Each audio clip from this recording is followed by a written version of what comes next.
Has time. Pass. End zone caught. It's good. D. Anderson and the Showboats have won it in overtime.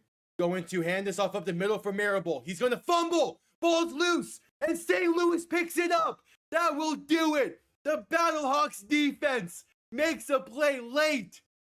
Game on the line. Looking to throw. Has time. End zone. Incomplete. It's incomplete. The Stallions hang on to win. For overtime. DeLeo to throw. Pass. Popeye rolling. Needs some help. Not gonna get it. He's stopped a yard short. Houston will pull off the upset. Looking to throw. Has time. Deep. Right side overthrown. Picked off. It's intercepted by Keenan Isaac. He's gonna need it right there. If they hand this off right side for Roland, they convert the 10-5. Chris Roland. I should shut up. Chris Roland touchdown. That's the dagger. Knicks toss left side and there's room. Has past the 30, past the 40, past the 20, 15, 10, 5. RJ Harvey. There we go. One play. Just need one play out of you. Gonna play action and look to throw. Mariota, sometime. Pass, intercepted. It's picked off. Yes, yes. One play was all they needed. Jack Jones. Williams, play action, rolling left, looking to throw. Has time. Pass, end zone, intercepted. It's Keyshawn Nixon calling game. Darnold to throw.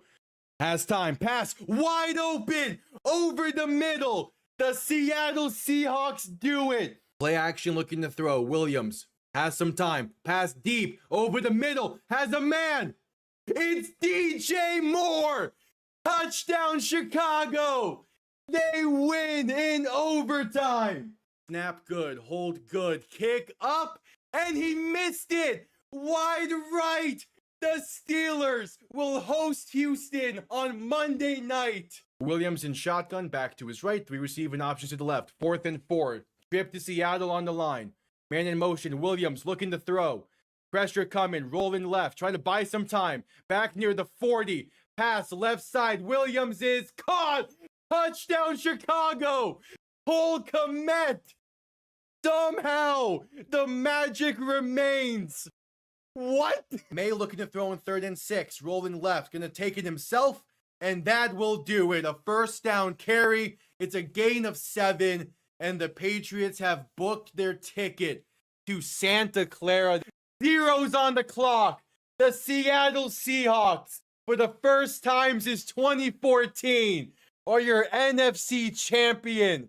Hello, everybody, and welcome. Week 2 of the UFL season continues, and it is the Kings going against the Storm. 2 brand new teams to the league. Should be an interesting one. The Kings had a tough loss last week to Birmingham, while the Storm had a good win against Columbus last week, though with how Columbus played last night. Can we really say the Storm's win was all that good? But kickoff here, moments away from Orlando, Florida. We shall see how this one plays out. I'm hoping, I haven't seen the stadium yet for this on the broadcast. I'm hoping that Orlando showed out a bit better tonight. I am hoping they filled it up a bit more. They got the win last week. It's on a Saturday night. There was a deal for the $15 tickets that come with beer. Ideally Orlando shows up pretty well tonight. If not, I'm not sure what the UFO could really do in terms of, trying to get people into those seats. But we'll see. We will see. Still haven't showed the stadium yet. I've shown highlights from last night's game, which was something. DC had their way with that one. The ground game was unstoppable. I think Columbus played fine. I don't know. We'll see. Columbus has a very interesting schedule coming up. 2 games against Dallas, followed by 2 games against Houston. So it's ideally they go 2-2 in that stretch, but we'll see. As kickoff is moments away. For those that are confused, the game is going to be started on ESPN News due to some college softball. So this is back-to-back weeks where the ESPN game is kicking off on a different ESPN channel due to a college sporting event running long. Last week it was college hockey that ran long. Yep, Jason Bean. Again, he had his flashes last week. Had some pretty good drives. The first interception, won't blame him on. The second interception, gotta be better than that. But we'll see. We will see. And then Jack Plummer also had a pretty fine week 1. Threw 3, nearly 4 interceptions, or would have if not for penalties and other stuff that happened. Columbus shooting themselves in the foot. We'll see how he plays tonight against a seemingly much better Louisville defense compared to what Columbus has. So we will see. We will see. They still haven't showed a stadium shot yet before kickoff. That's concerning to an extent. The fact that they still haven't shown anything for that, we'll see. We will see.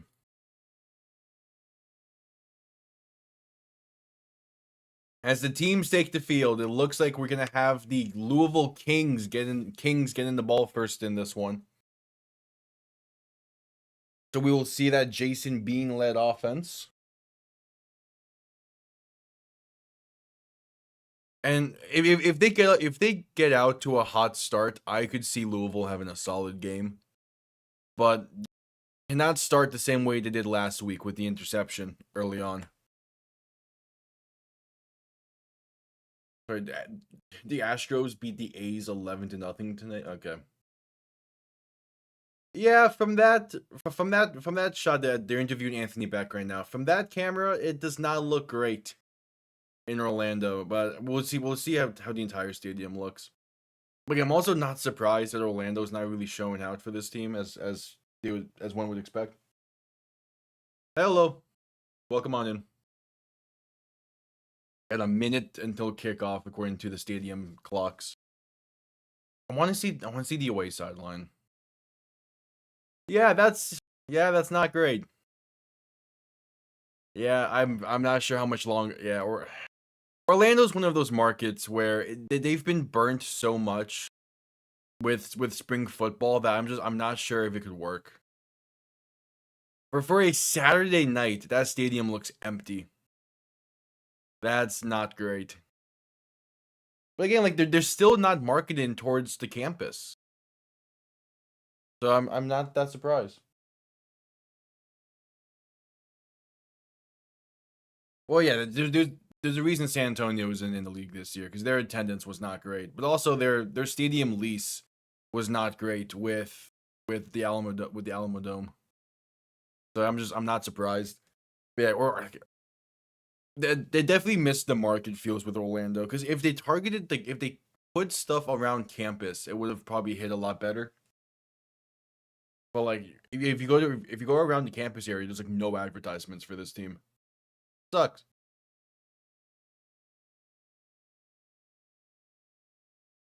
But either way, kickoff from Orlando is underway. The Kings are going to begin this game with the ball. Kick return beginning from about the 7, face up past the 20, past the 25, past the 30, and out of bounds around the 32. Yo. Yeah, and he's gonna want, and Orlando can definitely succeed, but they need to market it better. Just simple as that. Like they need to market in Orlando better, and they just haven't been.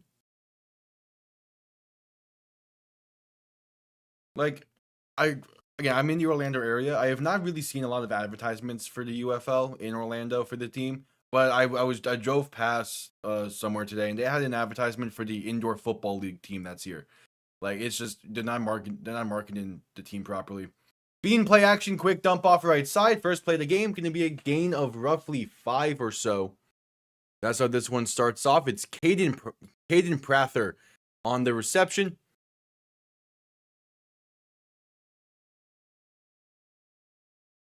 It's sparse. The attendance tonight is it sucks.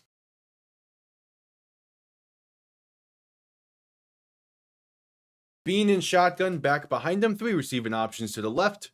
Going to keeping himself left side in ESPN. There we go. Keeping himself left side. Going to be able to slide after a gain of 3 about the 40. Little buffer there. It's fine.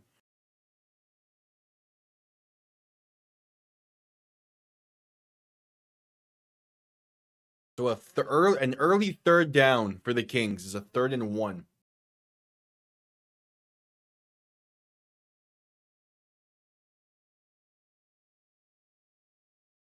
Bean having issues getting into play in. Finally break the huddle with about 13 seconds. Yeah, I also agree that Orlando should not have been a choice or should not have been picked for this year. But again, Mike Rapoli lives in the area. He's going to want a team near him. Simple as that. Handoff up the middle, and it is stuffed. Only gets half a yard, not enough there. And an early 4th down decision having to be made by the Kings is Benny Snell on the carry. Like, there's a reason through both of my UFL expansion videos I made, I did not mention Orlando once, or Florida once to be exact. There's too much going on in this state to warrant having another professional team. And like, for what is like, since the Orlando Apollos, really, there's not been a great market, and the Apollos just, and they faded out. Maybe if they brought back the Apollos brand in, they could have found some magic, but yeah, no, it wasn't. It wasn't in the cards. Kings go 3 and out. They send this one down. Punt going to be Faircada muffed. Picked up around the 24. Yeah, KJ Hamler comes down with it after the muff. Like, I've never wanted to see a team in Orlando for the league, but since it's here, I wanted to succeed. I think the league would have been better off just riding it out in Ford Field one more year than going to Orlando, but they had their mindsets for how they wanted this league to look, and here we are.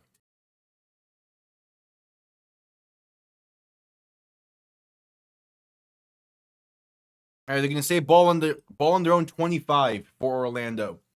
Plummer in shotgun, 3 receivers to the left, 2 to the right. Play clock winding down to get the snap off in time as Plummer, quick pass right side, caught by Chris Rowland for a gain of about 6. All right, nice opener.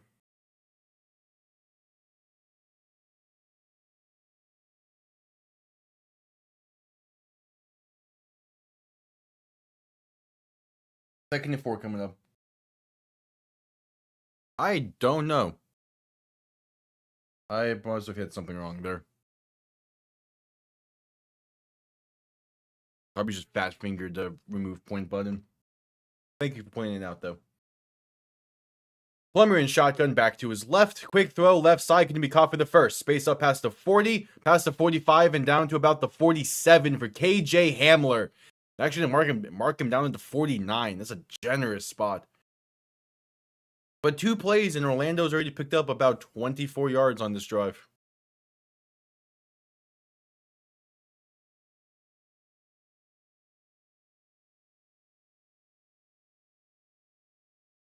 All right, Plummer under center. Back behind him, 3 receiving options to the right. Ball on their own 49-yard line. 1st and 10. Handoff right side for Jay-Sean Corbin, and he is stuffed at the line for no gain. Yeah, they're not, but I could totally see the UFL add in negative points just to try it.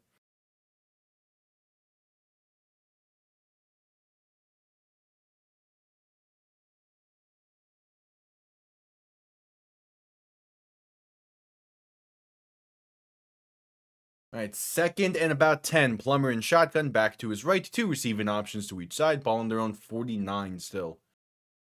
Play clock winding down. They get the snap off in time as Plummer looks to throw. Quick pass right side, and that's a gain of roughly 2 just past midfield. A 3rd and 8 coming up. And it is Steven Stellanos on the reception. But 3rd and 8 just past midfield, so they can't punt on this drive anymore. Now facing a 3rd and long. I'm just not sure how you would implement a negative point system. That would be tough. Plummer in shotgun back to his left. 3 receiving options to the left as well. Going to look to throw. 3rd and 8 has some time. Pass over the middle is incomplete. Dangerous pass over the middle for Chris Rowland. Couldn't hang on through some heavy contact. So the drive stalls out. It's 4th and 8. Again, they can't punt.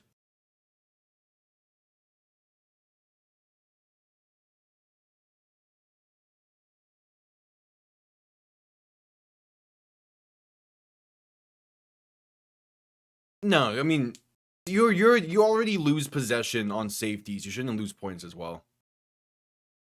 4th and 9, offense on the field. Plummer in shotgun back to his left. 2 receiving options to each side. Tight end in motion right to left. Plummer to throw. Dump off over the middle is caught. Trying to find some space, but unable to. It's Elijah Badger only picks up a yard, and the Storm turn it over on downs on their opening drive. That's solid defense from Louisville. Keep it moving.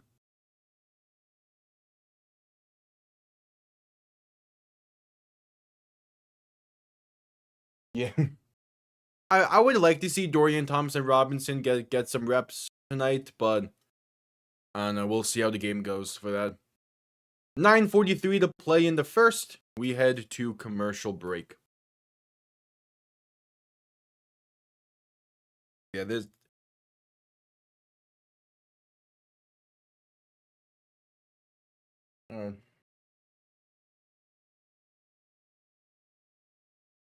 yeah. Like, KJ Hamler, like, his NFL stint probably should have been longer. It's just it didn't help that he had to start at quarterback for Denver during COVID. That was something.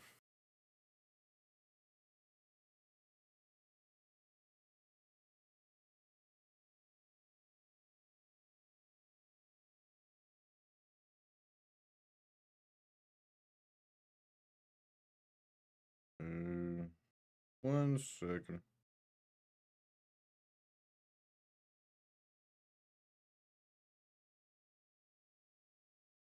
All right, at commercial break.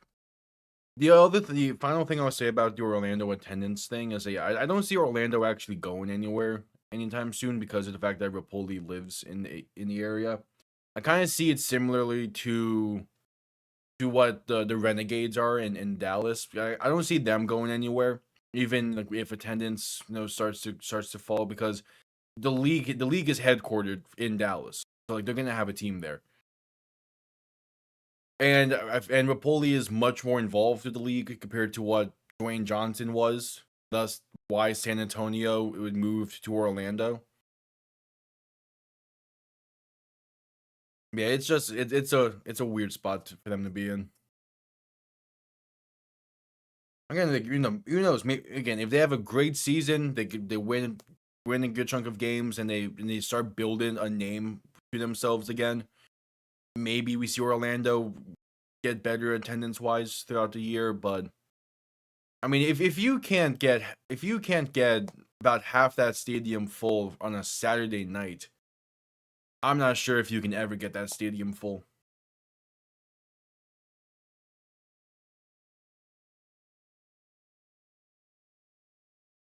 That's part of it.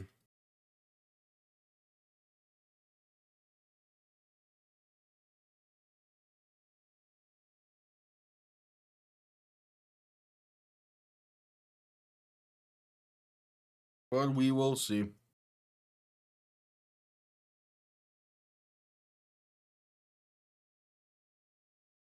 Just coming back from commercial break, we will see the Kings offense once again after a 3-and-out on the opening drive. Yeah, so we will see. As they're going through the career timeline of Chris Redmond, the Louisville Kings head coach. Yeah, Super Bowl champion with the Ravens. Yeah, I gave him credit there.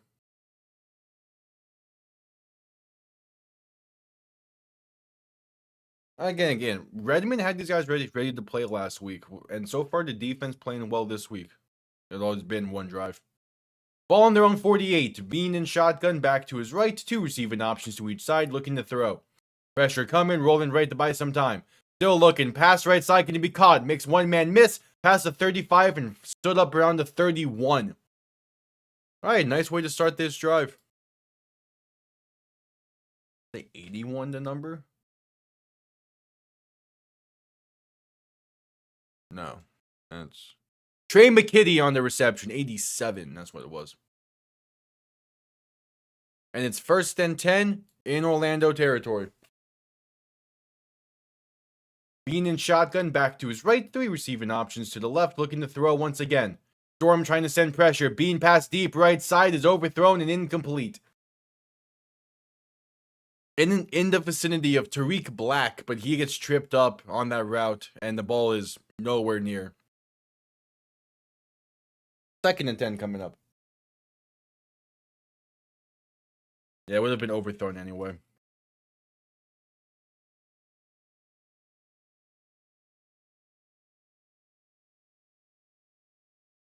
Bean in shotgun, back to his left. 2 receiving options to each side. Play action, looking to throw. Pass left side is well off the mark and incomplete. Looking for Lucky Jackson. 3rd and 10 coming up. So you had about 20 yard reception on the first play of the drive, followed by 2 incompletions. I mean, it's 3rd and 10, so you can't really mix anything up. You just have to hope you actually catch a pass this time. Or have a good throw.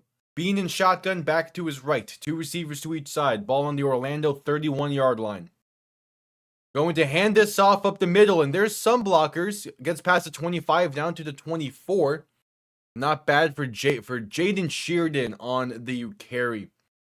Gonna make it a 4th and short, and we'll see what Louisville decides to do here. I wouldn't be shocked if they go for it, but we'll see. First, there is an Orlando player slow to get up.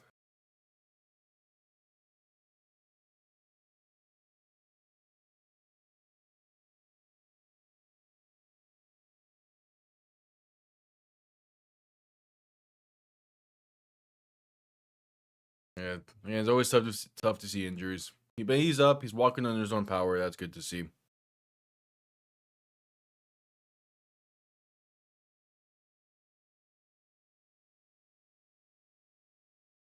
It's Jalen Mahoney.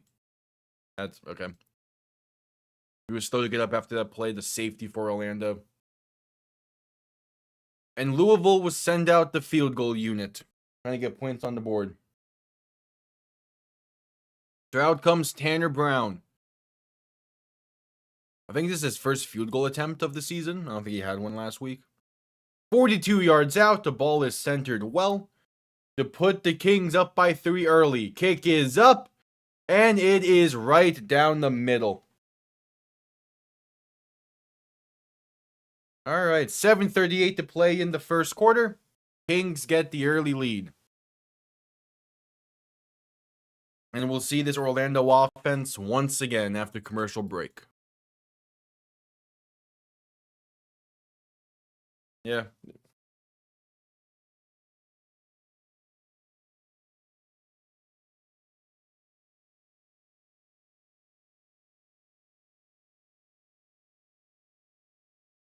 All right.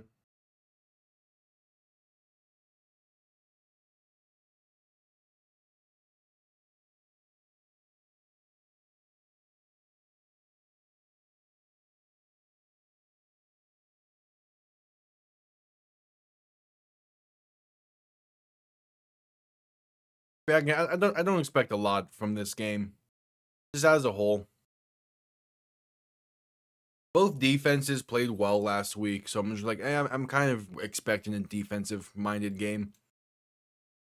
And again, the energy doesn't help with how the crowd turnout was, because at the very least, with like a St. Louis game, even if it's more defensive focused, you can still like feed off the crowd a bit.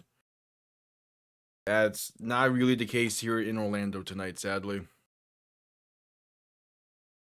It's just tough.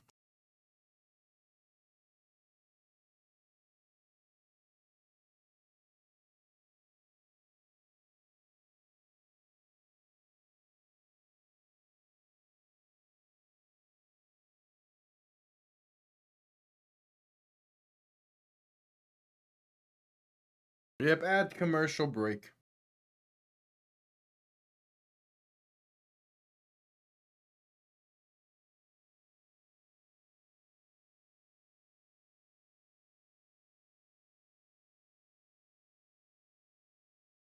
At commercial break. While we're at commercial break, real quick, I want to say we are slowly approaching 600 subscribers. So if you're new, subscribe. It'd be greatly appreciated.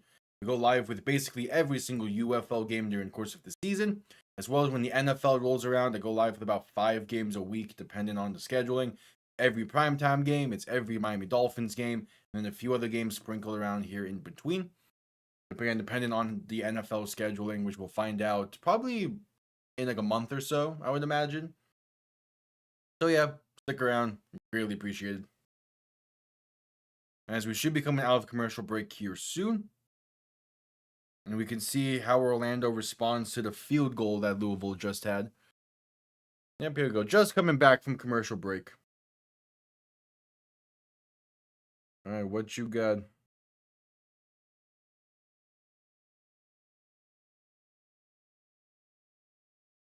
What do you get?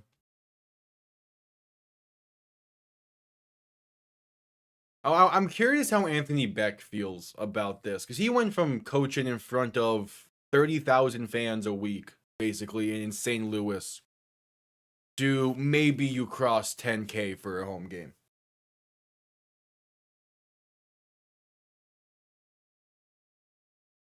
All right, that standing room section seems to have filled up okay. Nothing else, it filled up fine so far. Kickoff going to be returned beginning from the 10. Space up past the 20, past the 25, past the 30, 35, and past the 40 to the 41. There is a penalty. All right, it's starting to fill up. Again, I'm curious to see what the exact attendance number is going to be. Illegal formation against Louisville is going to be the penalty on the kickoff. So they're tacking on 5 to the end of the return.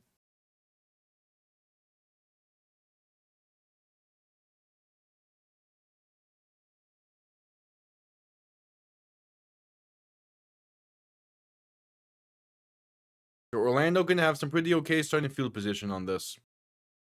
Ball on the Louisville, ball on their own 46-yard line. Plummer in shotgun back to his left. 3 receiving options to the left as well. 7:31 to play in the first quarter. Handoff up the middle. First play of the drive. Going to be a gain of roughly 4, just to about midfield. It's Jayshon Corbin on the carry. That's there he is. Okay. There you go. They got the backup quarterbacks being interviewed on the sideline now as well throughout this drive. Plummer in shotgun. Play action looking to throw. Now rolling left after a pump fake. Gonna get about 2. Seemingly an RPO. Got something out of nothing there. There is a penalty down as well. Yeah, just trying to get something out of nothing. Louisville played that well.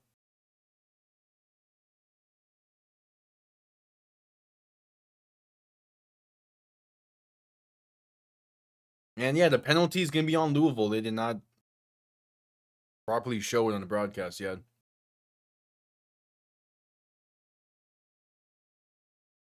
Anyway, 7 minutes to play in the first quarter. Plummer under center, back behind him. Ball on the Kings 43-yard line. Play action looking to throw. Pass right side, high and incomplete. Looking for Chris Rowland. And even with that ball being a bit high, Rowland tips it a bit to where it could have gone into Elijah Badger for a tip drill for Orlando. Just couldn't quite come down with it. 2nd and 10 coming up. But we saw this last week with Plummer as well, where he just has a few passes a game where it's just a bit too high. And it gets rid of what would have been a really solid play.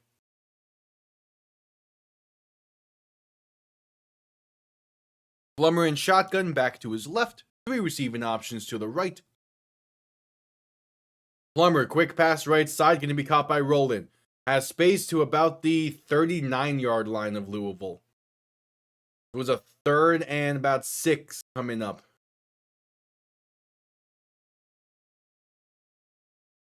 All right, 3rd and 6. 6 minutes to play in the first quarter. Orlando going hurry up here. Plummer in shotgun. Toss left side for Jayshon Corbin. Gonna try and find some space and stuffed at the line for no gain. All right, so it's a 4th and roughly 6. You don't have a kicker that can hit from close to 60. I think the offense can be on the field here. No, they are. Okay, they are sending out the field goal unit. Okay. So Michael Lance on for the field goal try. It's a long kick, about 58 yards out. 57 yards out from the left hash. Tied this game up at 3. Kick is up. It's on line and it is good. Right down the middle. Absolutely drilled it. All right, this game's tied at 3. Just drilled that kick. All right. 5:05 to play in the first. That probably would have been good from 60. I mean, it definitely has the leg to be good from 60, but in terms of like needing to get that angle a bit down a bit to guarantee the 60-yarder, there was a Kings player there that almost blocked that. So I'm not exactly sure if that would have been money from 60.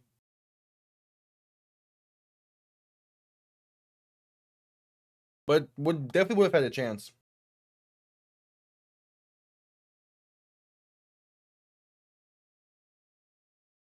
All right.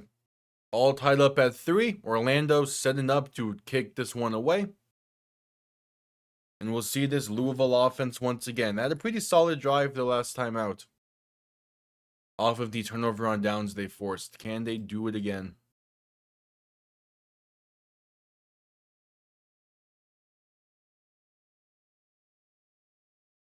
Can they do it again?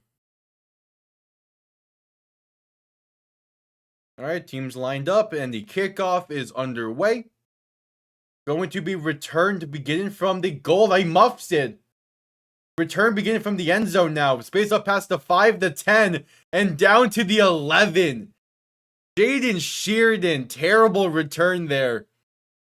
Tries to catch it on the goal line. He muffs it. Has to pick it up about 3 yards deep into the end zone. And only about like about 14, 15-yard return. Yeah, that's something. If he would have just let that go, you have ball on the 40. So you lost about like 39 yards, not 29 yards on that. And now Louisville's starting backed up. The Storm were able to do this quite a few times last week against Columbus, where they force him in bad starting field position spots. Bean in shotgun, back to his left, 2 receivers to each side. 1st and 10 from their own 12. Play action looking to throw. Pass left side, going to be caught, and gets up to about the 18-yard line. That is Tariq Black on the reception. Oh, wait, no. Wait. Oh, that's Chandler Rogers at quarterback now. There's a QB change. Okay. After 2... Okay, I guess. So Chandler Rogers with the pass attempt on the previous play. Gain of about 7. Rogers in shotgun, back behind him. 2 receiving options to each side. Gonna hand this off up the middle, and that's a loss of about 2. Wait, they're going 2 QB this game? Okay. That was Ian Wheeler on the carry. I have not seen that.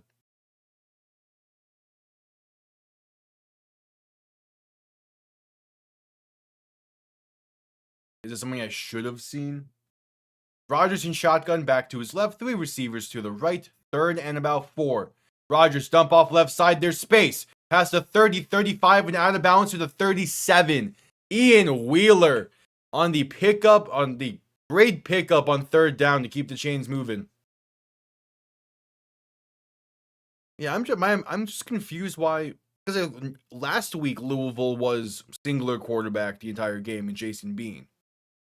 Do 2 drives of this game, it's tied up at 3, and you go to Chandler Rogers, seemingly in the 2 QB set. I don't know, just weird decision.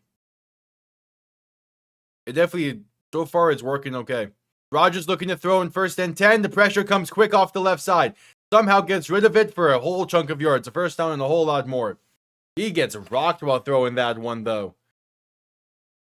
We've Trey McKitty on the reception again.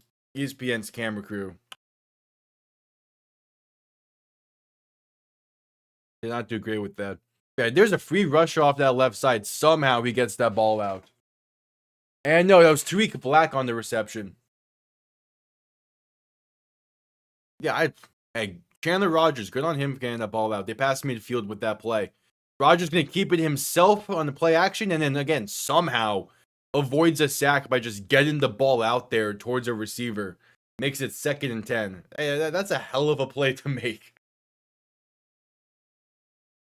Pressure instantly. Maybe a horse collar there, grabbed by the shoulder. And just able to get it at the feet of his tight end. All right, 2nd and 10. That was a TikTok series? Yeah, that's why I haven't seen it.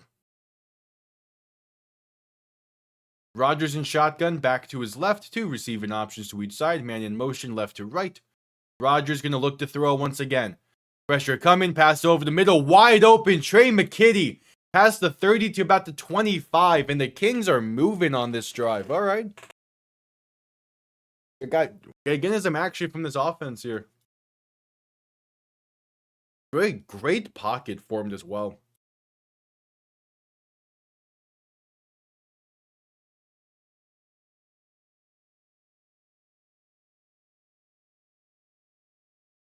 Rogers in shotgun, back behind him. 2 receiving options to each side. Going to hand this off right side for, I believe, Ian Wheeler. Breaks off 1 tackle and going to get about a gain of 3 or 4. And yeah, Ian Wheeler on the carry. I like that they're trusting him after the goal line fumble from last week. They're still giving him carries. I like it. Allow him to bounce back after that.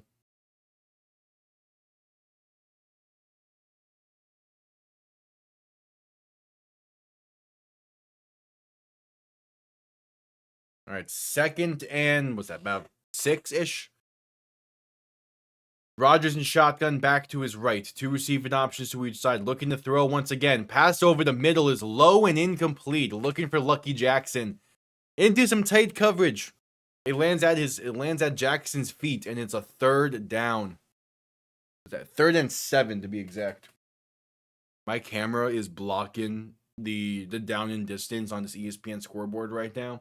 Quite literally, this is the only time that's happened. Well, also, like, last week for the ESPN stuff, but, like, come on.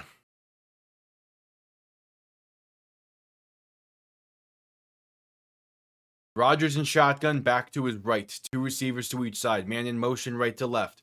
Potentially the final play of the 1st quarter. Rogers to throw. Has time, pass right side is overthrown and incomplete. Probably some miscommunication there between Rogers and his tight end. So the drive stalls out inside the red zone. Was looking for Zach Davidson.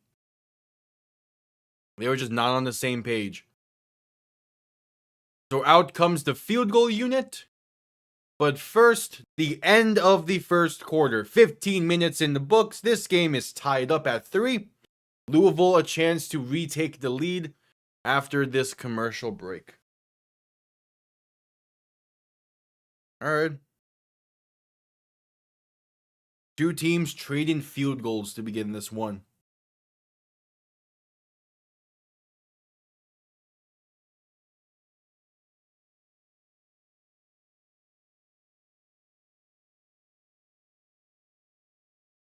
All right, at commercial break.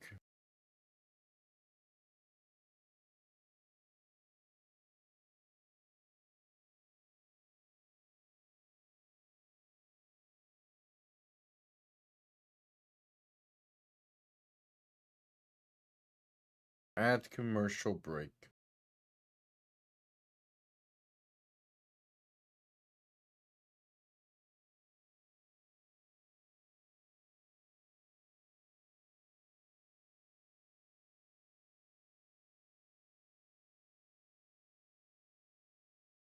End of the first quarter.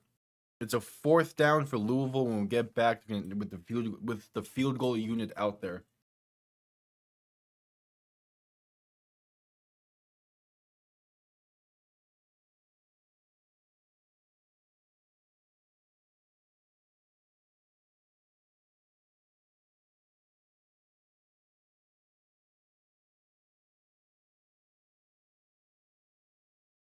All right, at commercial break. It's been a fine game so far. It depends on what your expectations for these teams were. Though again, I am shocked that Chandler Rogers got some action in this and was given a chance, and he was able to move the ball pretty well against his Storm defense. Couldn't quite finish the drive. So I am curious if this is a. I have to imagine this is just 2 QB system going on here and nothing else. Because again, Jason Bean wasn't playing bad his first 2 drives.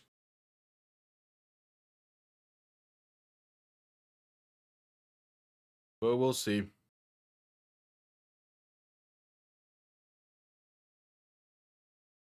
At commercial break. There's an NFL draft commercials now.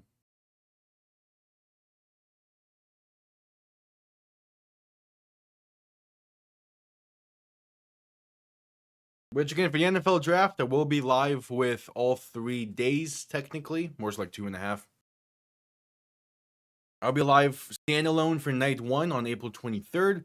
I'll be live alongside night 2 due to the UFL game on the 24th.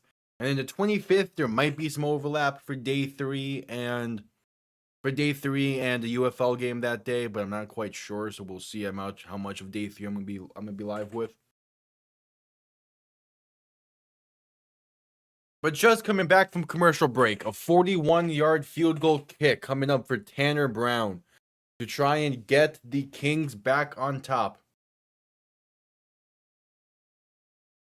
41 yards out to the right hash. Kick is up. And it is good. Right down the middle. Beautiful kick. And the Kings lead by 3 once again. Early on in the second quarter. Alright. It's just teams trading field goals at this point. We'll see who can find the end zone first. I don't expect too much from these offenses, but I think a touchdown is going to be happening here soon, I would hope.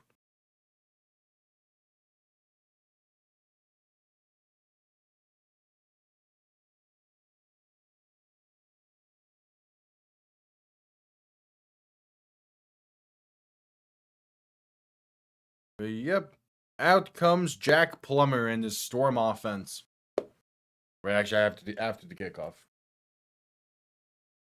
Yeah, the Storm offense, like, it's playing okay so far. They've had 2 drives. Like, it's been something. As they're interviewing the offensive coordinator right now for the Orlando Storm before this drive. Yeah, I love the access that the sideline reporters get for the UFL, but I feel like the time and place for all of it. Kickoff underway. Going to be returned beginning from the 10. Space up past the 20, past the 25, past the 30, past the 35, and down to about the 39. Really good return. And we'll see how the Storm build off of it. KJ Hamler on the return there. So out comes Jack Plummer and his Orlando offense. What do they got? The thing with their offense through 5 quarters is that they feel like it's like they're right there with something of like a complete offense, but there's always something that goes off with the drive. Plummer under center, back behind him too, receiving options to each side. Handoff up the middle, and that's going to be bouncing off one defender. Jayshawn Corbin, gain of about 4 or 5 there. All right. Oh, no, it's not Jayshawn Corbin. That was Trey Stewart. And it is a 2nd and 6.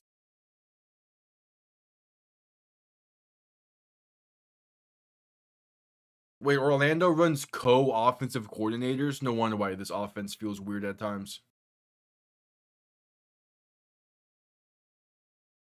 Plummer under center, back behind him. 2 receiving options to each side. Ball on their own 43. Handoff once again up the middle, and this time is going to lose yards. About a loss of a yard there for Trey Stewart on the carry. So a 3rd and 7 coming up for the Storm. Yeah. Going to be one of those.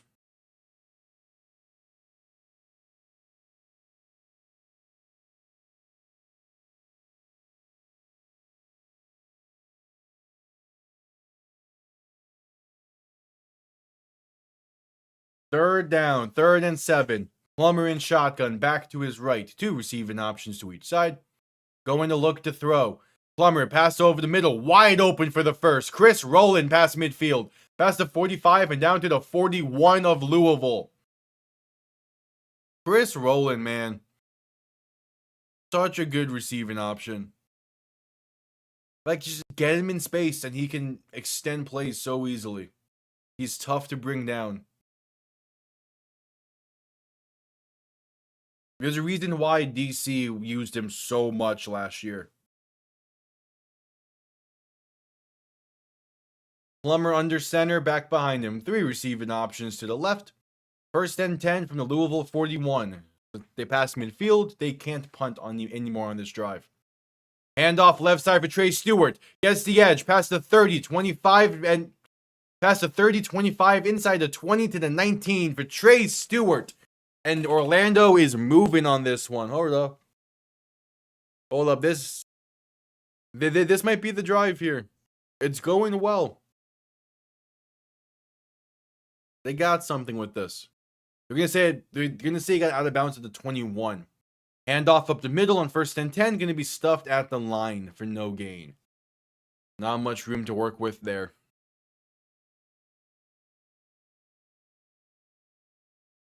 I believe that was Trey Stewart again on the carry. I couldn't quite see the jersey numbers. I'm going to assume that it didn't make a substitution.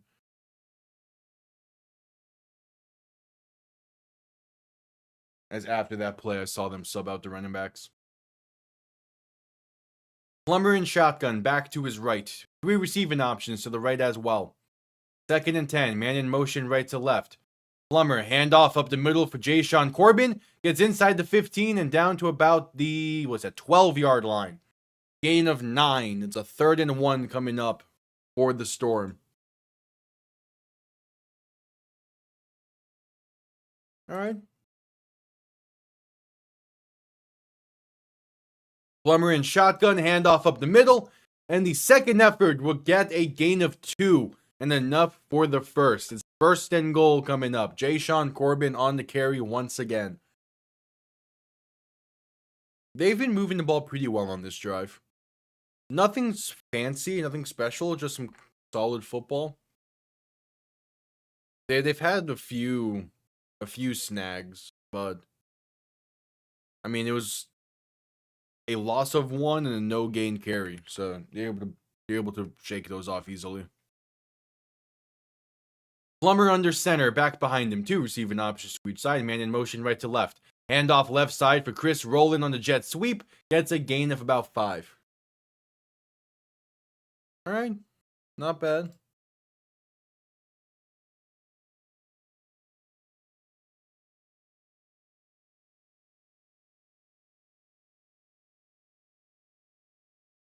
Not bad. 2nd and goal coming up.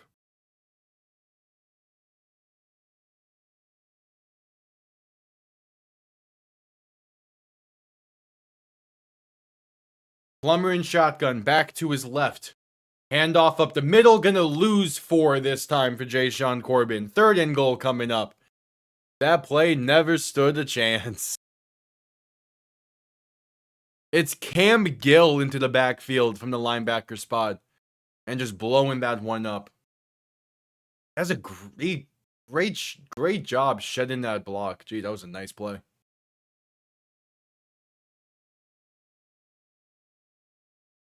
Now 3rd and goal, just under 9.5 to play in this first half. Plummer in shotgun, back to his left. 3 receivers to the left as well. Shift in the back to his right. Plummer to throw. Pressure coming, dump off right side's caught. Gonna be stuffed at the line for no gain, but there is a penalty. Jayshawn Corbin on the reception out the backfield. But what is the penalty? What is the penalty? The refs are discussing this. Hold on.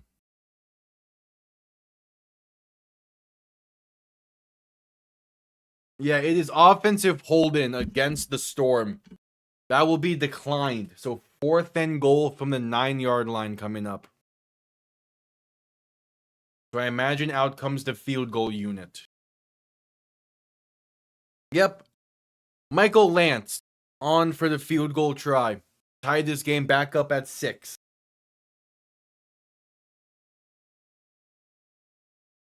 "26-yard kick from the right hash.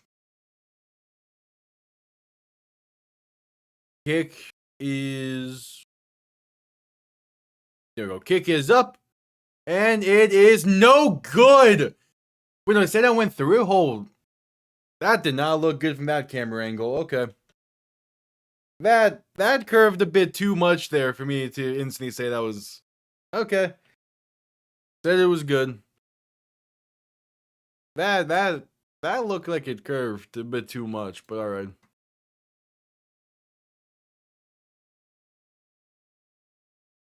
So we're at commercial break after the field goal.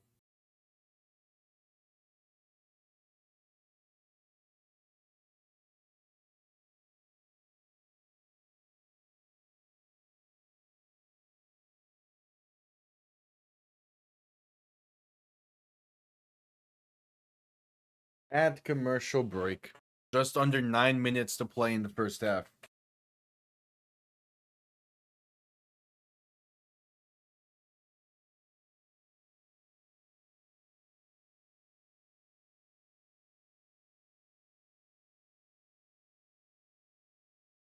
At commercial break.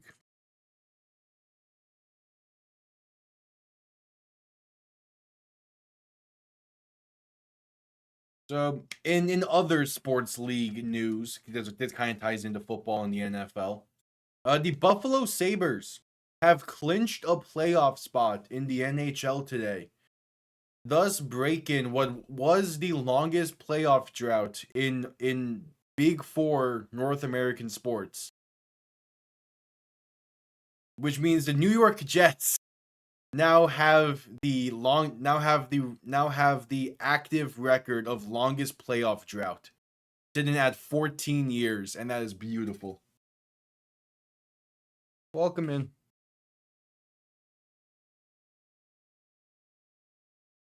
Yeah, it's great. There's just more things to pile on with the Jets.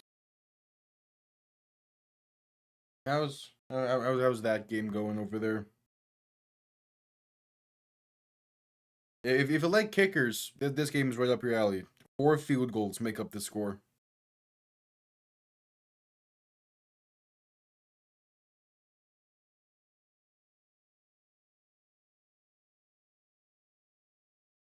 Nice. I always love some good chaos happening. But especially in a hockey game, chaos is always entertaining.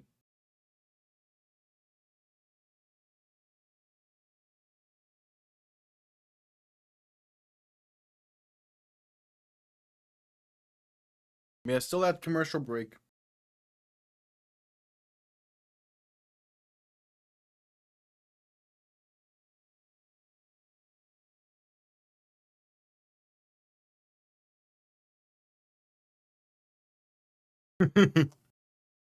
I still think one of the funniest chaotic moments I've seen in hockey is everyone on the ice gets a 10-minute misconduct and is ejected from the game.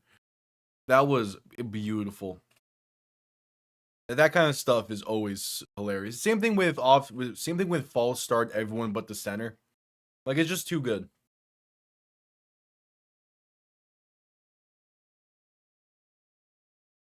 Nice. as we're just coming back from commercial break.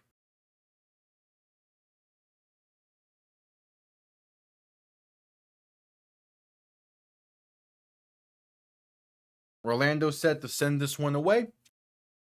Kickoff going to be returned beginning from the, was that 5-yard line just about? Face up past the 20 and down to about the 22. Guys, I do not love the camera angles ESPN has gone with tonight for some of this game. So don't fully love it.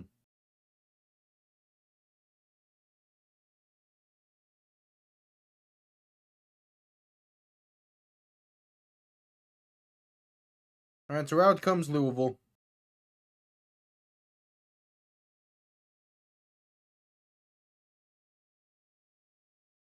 And it is Chandler Rogers getting another drive here after the field goal drive he led previously. All right, so I guess you guys will find out their next drive if they're doing proper 2 QB system or what's happening. Rogers in shotgun, back to his left, 3 receivers to the right, looking to throw in 1st and 10. Has some time, pass over the middle is caught. And that's a gain of about 5 or 6-ish. It's Caden Prather on the reception. 8.5 to go in this first half.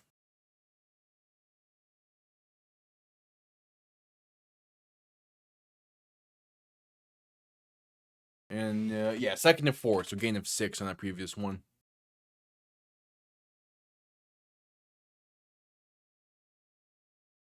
Rogers in shotgun.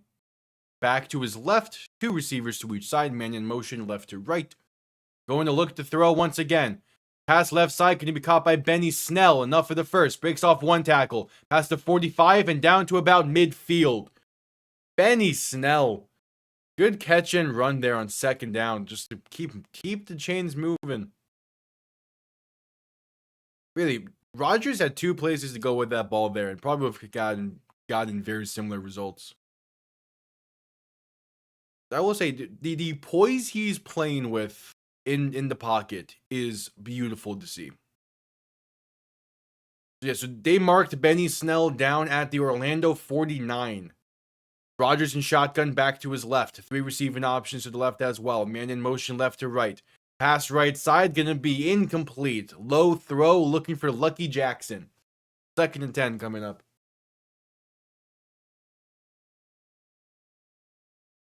Oh yeah, Decker's being the starter tomorrow. It makes too much sense. No, I'm curious. I am curious about that game, but not really for anything like in the game reason. But it's supposed to be on NFL Network in terms of like actual broadcast and stuff. NFL Network is terrible at changing their TV guide for things, so it still shows the Packers Bears wildcard game for that 6 o'clock spot. So we'll find out tomorrow. Rodgers in shotgun, looking to throw, breaks off some pressure and has space, keeping himself up the middle. Rodgers bouncing out left side, a gain of 11 in the 1st down pickup for Chandler Rogers. He's playing really well. Offensive line, not so much, but hey, he's able to create something out of what really should have been a sack.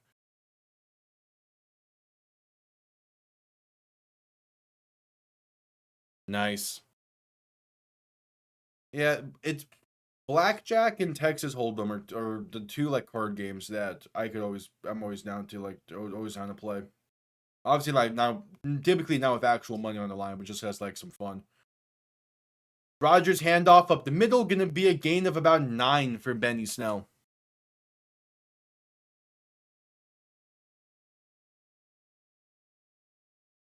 I wanted to ever play those at like an actual casino or with actual money on the line, but like just as a way to shoot the shit, yeah, why not?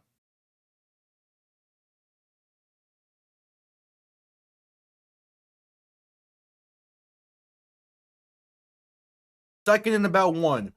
Rogers in shotgun, back behind him, 3 receiving options to the right. Play clock winding down to get the snap off in time. Handoff up the middle, gonna be a loss of about 1 for Benny Snell.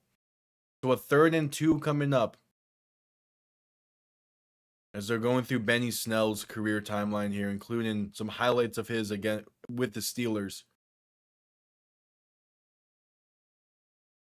Yeah. His time with Pittsburgh was fun. Even if, like, again, the height of it was the COVID year. I am shocked that Benny Snell did not latch on with another team after 2022, though. A fourth round running back, typically they latch on somewhere. Rodgers looking to throw in third down. Pass over the middle is caught with space. Inside the 20 and down to about the 17. Chains are moved for Louisville. It's Carter Bell on the reception. And they're inside the red zone once again.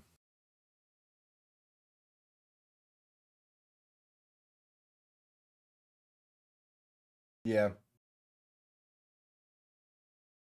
Yeah. Again, like those type of card games, I think it's always fine. Like it just like playing stuff with real money, it comes with a certain expectation of it. But like a card game, come on. Penalties all around before the snap on this one. There's some ton of movement up front. Yeah, it's one of those things where like I don't care to put money on the line when the purpose of playing a card game is to just not really care about what's going on and just more so having something to do while shooting the shit. Now, if you want to put money on the line for something, I'm booting up like Madden or something and putting it there because I'm more confident in that. Slightly less luck involved. Still some luck, but slightly less. False start was a penalty on that for that. 1st and 15. Pressure coming. Dump off right side for Benny Snell. Halfback screen gets about 6.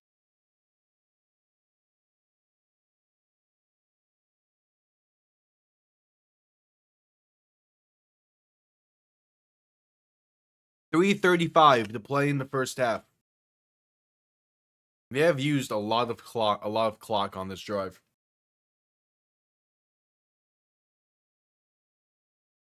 Yeah, like I get that sentiment as well because the whole idea of poker is to have money on the line with it. But like I don't buy into that. Handoff right side on 2nd and 9, gonna lose about 2 for Benny Snell. So 3rd and 11 coming up. I always think of it, if you need to have something at stake to enjoy to enjoy something as simple as a card game, then it's just like then at that point, like, are you really enjoying the card game if you're stressed most of the time with it?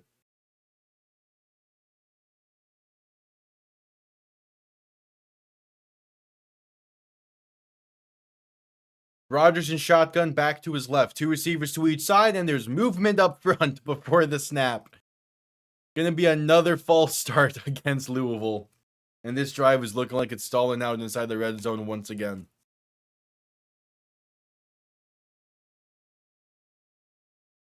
I can't get past Louisville's helmet being a dark green.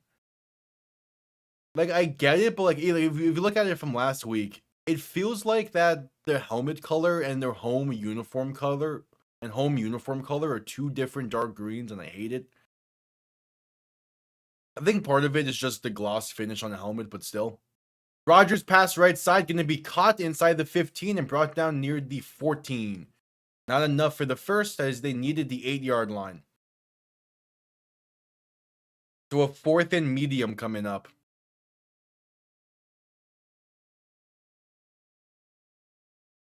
Some of the jerseys you see in the stands at this game are funny. There's a Hurricanes jersey there. There's an Eagles jersey.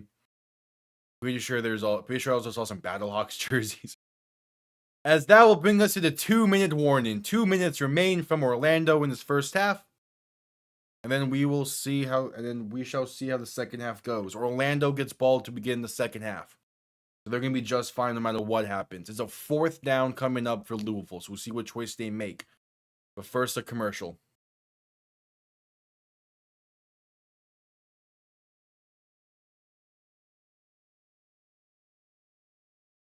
And with this 2-minute warning commercial break, going to quickly say we are slowly approaching 600 subscribers. So if you're new, subscribe. It'd be really appreciated. Going live with basically every single UFL game throughout the season. when the NFL rolls around in the fall in September. Gonna go live with about 5 games a week, every single primetime game, every single Dolphin game, and a few other games sprinkled in here and there, depending on the NFL scheduling. So stick around, be greatly appreciated. And now we wait for the commercial to end.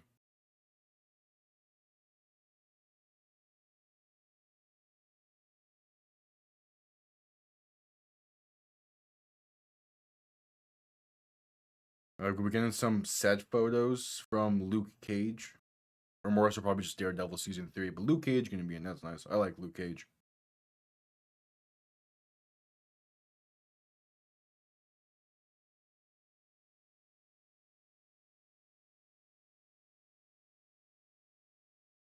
Alright, still that commercial break.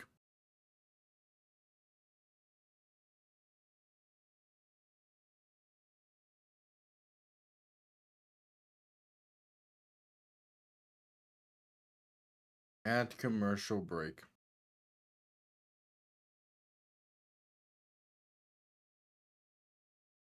Two-minute warning.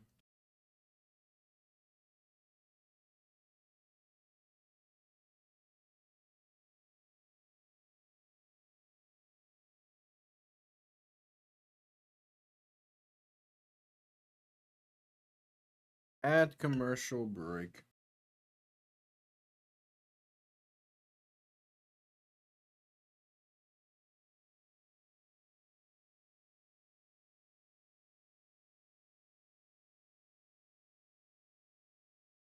I'm hoping for a breakaway play here soon. And ending the half with 5, potentially 6 straight field goals would be funny as well, especially if one of them's a 4-point field goal. As it does seem like Orlando's kicker might be able to hit from 60 if given the right opportunity. Back from commercial break, 32-yard kick coming up for Louisville. Put them back to allow them to retake the lead by 3. 32-yard kick from the right hash. To begin the final 2 minutes of the half. Kick is up and it is right down the middle. All right, 1:56 to go in the first half. Plenty of time for Orlando with all 3 timeouts as well. They can definitely take the lead before the half, tie the game before the half, do whatever they want before the half. As we're going to another commercial break. Hell yeah. Orlando gets ball to begin the second half. So again, they're in a good spot here, depending on whatever they decide to do. But we shall see.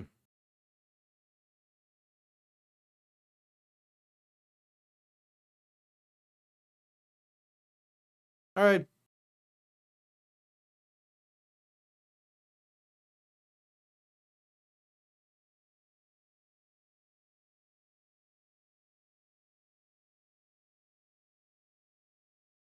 Yep, at commercial break.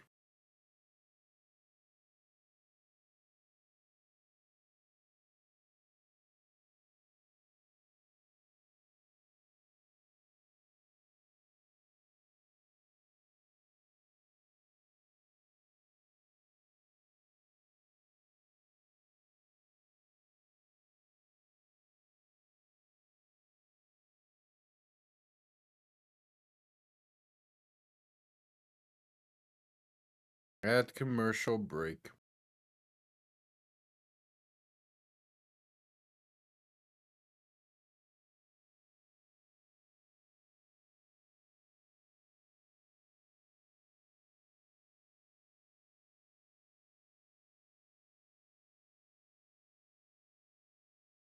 Yeah.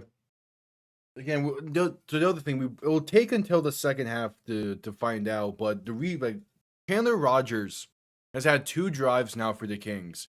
Looked pretty solid in both of them, just couldn't finish them in the end zone. But like, why was that change made in the first place? Is it truly a 2 QB system for this week, or is it, through 2 drives, they didn't like what they saw from Jason Bean and decided to just see what Chandler Rogers had to offer? We'll find out. Probably won't be until the second half, but we'll find out.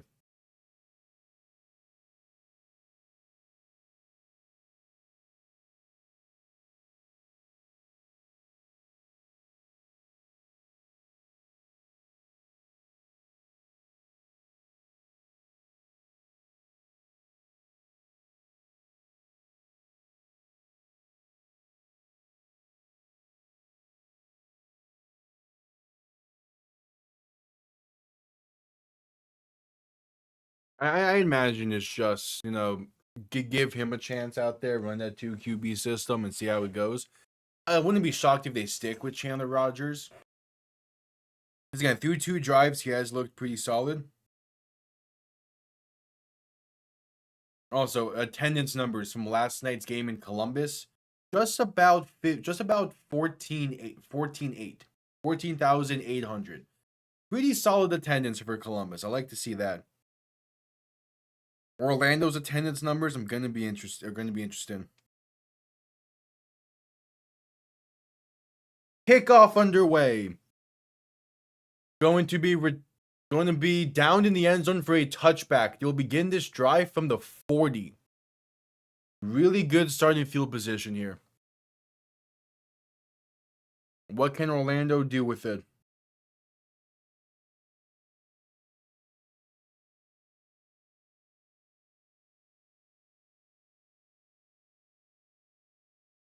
First and 10.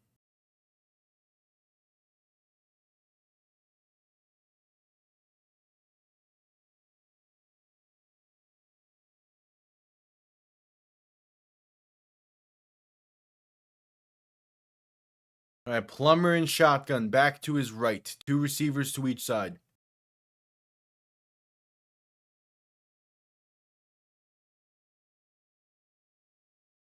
No, Louisville's going to call their first timeout. All right. Right before the snap, Louisville calls timeout.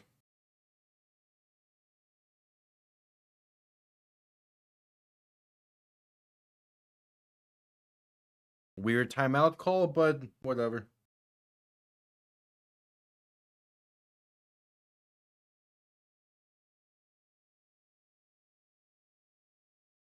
So first and 10 for Orlando.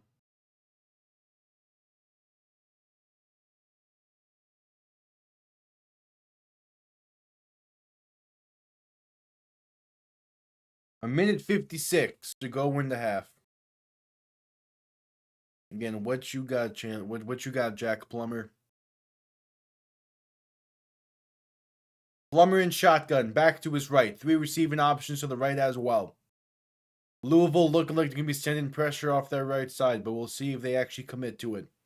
Ball on their own 40. Play clock winding down at 5 seconds. And there's going to be some movement up front before the snap. I think Louisville jumps. Here.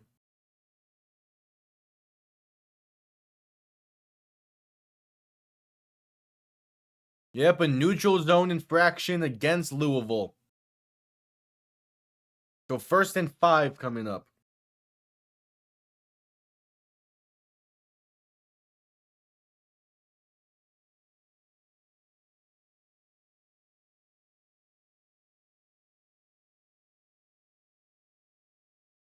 Plummer in shotgun, back to his left. 3 receivers to the right. First and 5 after the penalty against the Kings. Plummer looking to throw, rolling right. Pump faking, gonna take it himself, and that's gonna be a gain of about 4.5. But Plummer is slow to get up afterwards as he got brought down awkwardly. Yeah, Plummer's in some pain. With a minute 40 to go in the first half. Jack Plummer is down.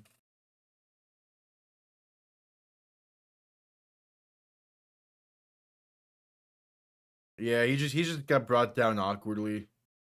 No, nothing looks too bad. It's just someone that's not necessarily a mobile quarterback in the traditional sense, taking a hit like that, yeah, gonna be shaken up a bit. Hopefully it's nothing too much. So with this, Dorian Thompson-Robinson going to be warming up to enter this game. He gets his shot. Sadly, he has to come through injury, but he's going to try and make the most of it. As there's DTR warming up on the sideline.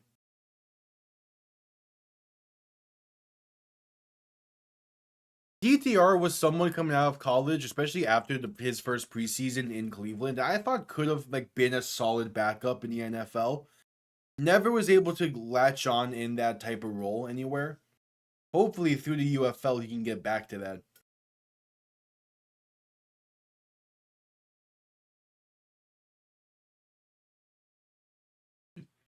Because he has talent. It's just he was with Cleveland of all teams. Like it was gonna be tough to maximize that talent.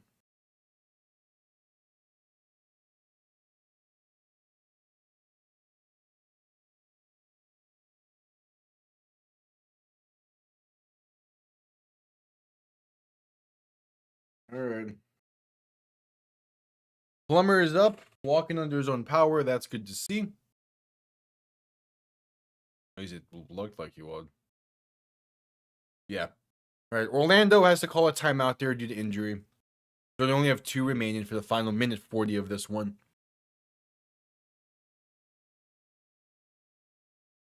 I mean, he already looks good to go back into this on the sideline, but they're probably gonna check him out a bit more. Yeah, they bring out the medical tent for him.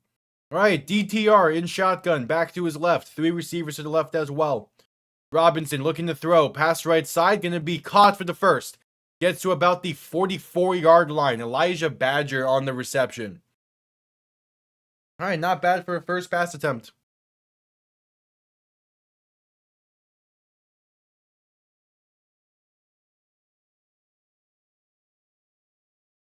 First and 10.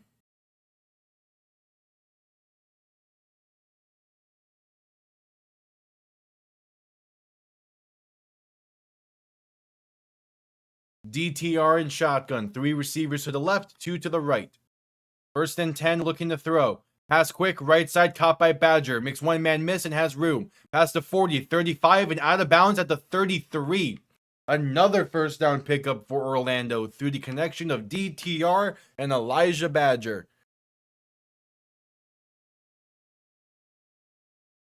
Plus, he got out of bounds there, so they're able to stop the clock as well. Hey, they're moving the ball well with.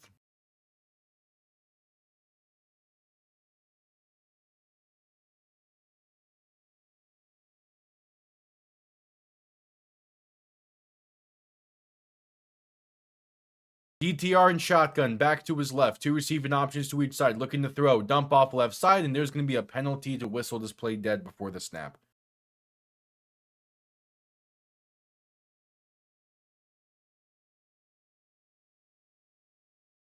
Gonna be against Orlando. I believe a delay of game was the call there.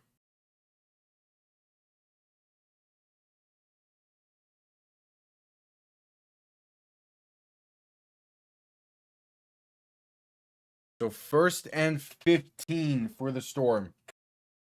A minute to play in the first half. DTR in shotgun.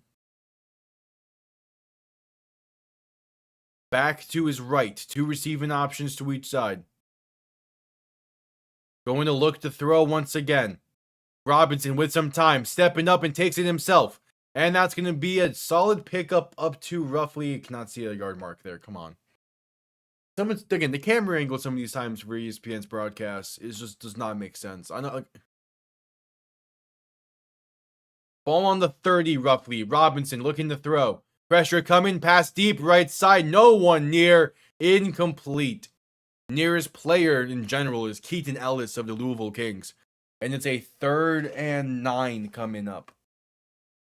38 seconds to play in the half. Can we stop with this weird low angle behind the back camera angle? Come on. And now there's a penalty, probably going to be intentional grounding against Orlando. Like, I get what you're trying to do, but just have a standard camera angle some of these times, please. We do not need anything fancy.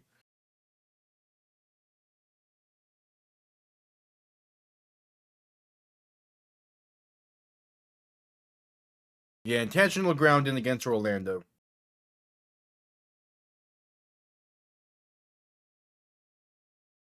It will be 3rd down.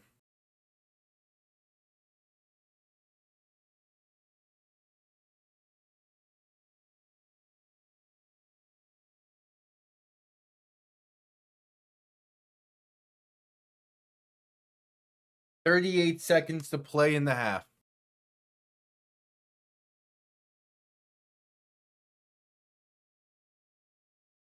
Wait.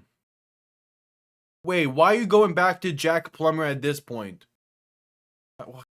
Okay, sure. Jack Plummer back in the game. All right. 3rd and long. Plummer in shotgun. Back to his right. 2 receiving options to each side.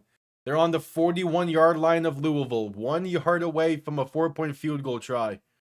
Plummer looking to throw. Rolling right. Buying some time. Pass right side's caught. It's KJ Hamler.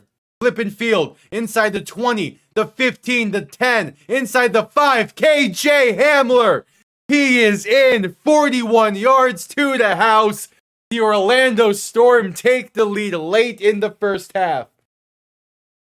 Sure. That is a drive. Also, before that play, Orlando had to call their second timeout due to the penalty. All right. A solid drive. A solid drive that was orchestrated by both Dorian Thompson-Robinson and Jack Plummer. And it puts Orlando on top. All right, that's something. 41-yard touchdown to finally someone to find the end zone in this.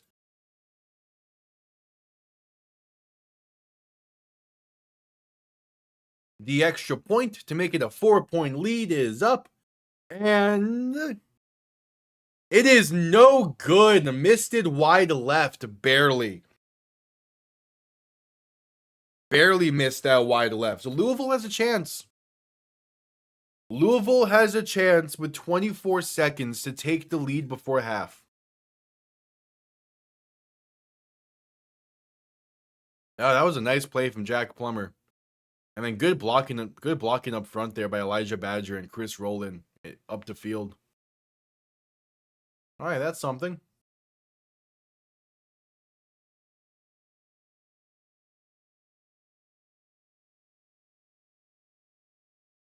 That is something.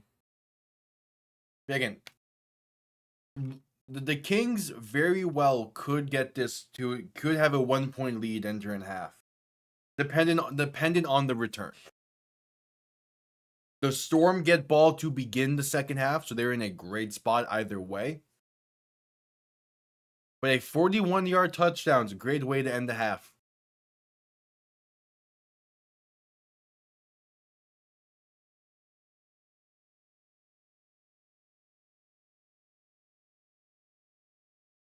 Great way to end the half.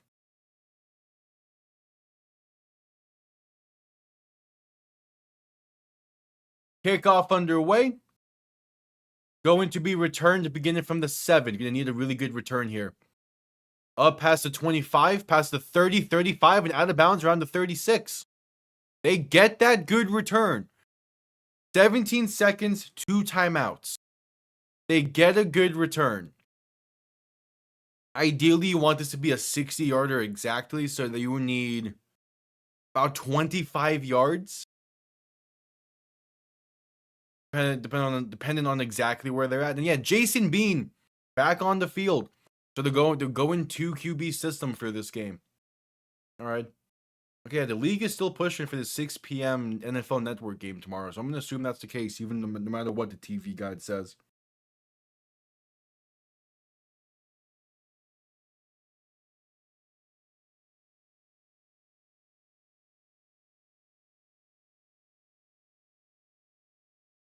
And no, they're just going to kneel this one to the half. All right. Halftime from Orlando. The Storm get ball to begin the second half. I'm kind of shocked they didn't try something there at the end of the half. But 1 half a play in the books. The Storm have a 3-point lead thanks to a 41-yard touchdown grab from KJ Hamler. And they have a chance to extend this lead right out the gate right out of halftime. But since we're at the half, I will quickly be right back.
All right.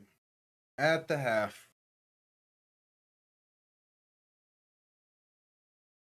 At that half.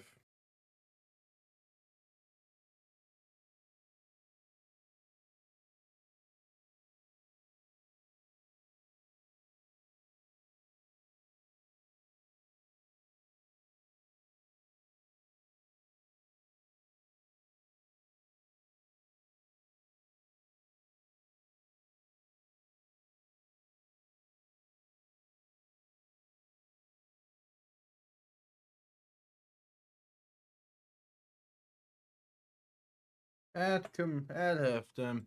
No halftime show tonight. The first game of the season without a halftime show, as it is Orlando's second home game of the year. So I wonder if this is actually going to make halftime go a bit quicker, or if it's just going to be replaced by something.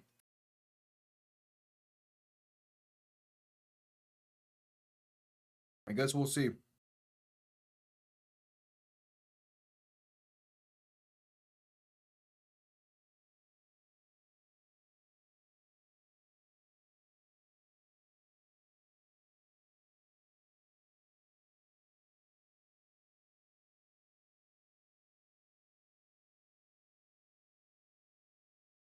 We shall see.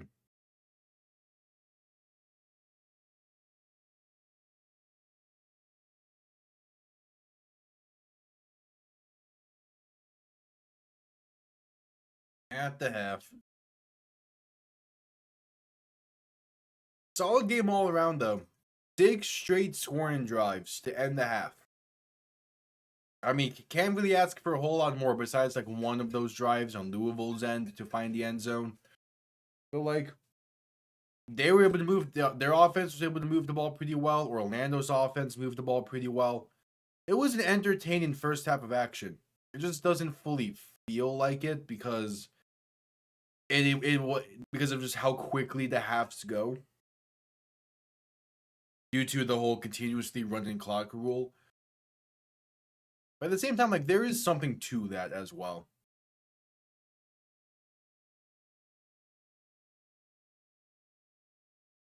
Yeah.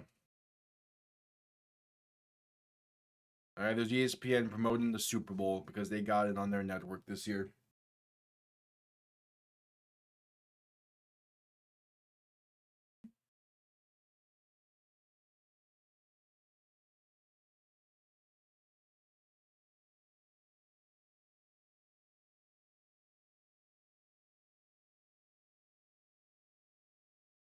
Yep, at halftime.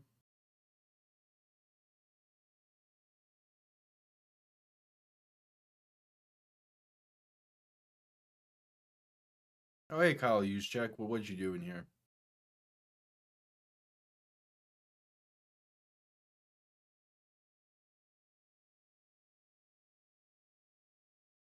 Ah, okay. All right, cool.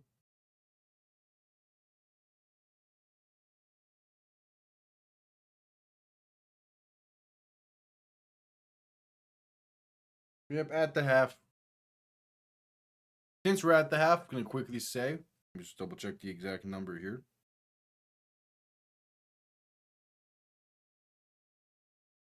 One sec. Yeah, quickly say we are slowly approaching 600 subscribers. So if you're new, subscribe. It'd be greatly appreciated. Going live with basically every single UFL game this season. Again, there's only one that I think I'll be missing, but even then, I still might be live with it. So 42 of the 43 still ain't bad. In the fall during in the fall and beginning in September when the NFL season starts, go live with roughly 5 games a week there as well. Every single primetime game, every single Miami Dolphins game, and a few other games sprinkled out in between, depending on the NFL scheduling. So stick around, be greatly appreciated. Second half action from Orlando coming up here soon. First, we have the quote unquote halftime show, which is just them showing a Kyle Juszczyk touchdown during the Super Bowl a few years back. Which, fair. I get what they're going with for it.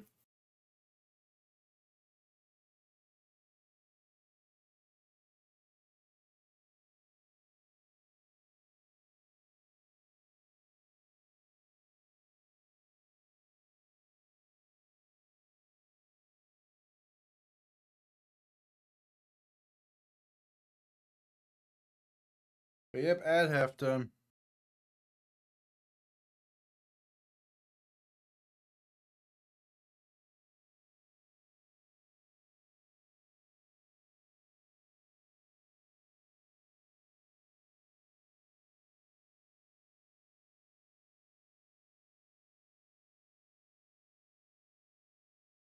At halftime. I would imagine for Louisville, it is Jason Bean getting the second half start. And then for Orlando, it's going to be Jack Plummer. Even though Dorian Thompson Robinson played well in his brief amount of snaps there, I just think they're right in Jack Plummer, especially after the touchdown and a half.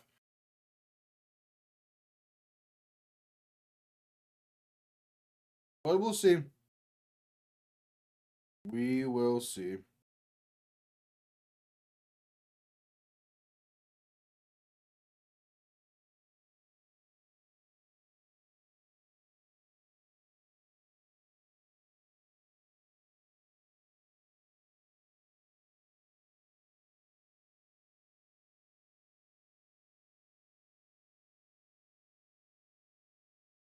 Yeah, the Panthers are eliminated, sadly.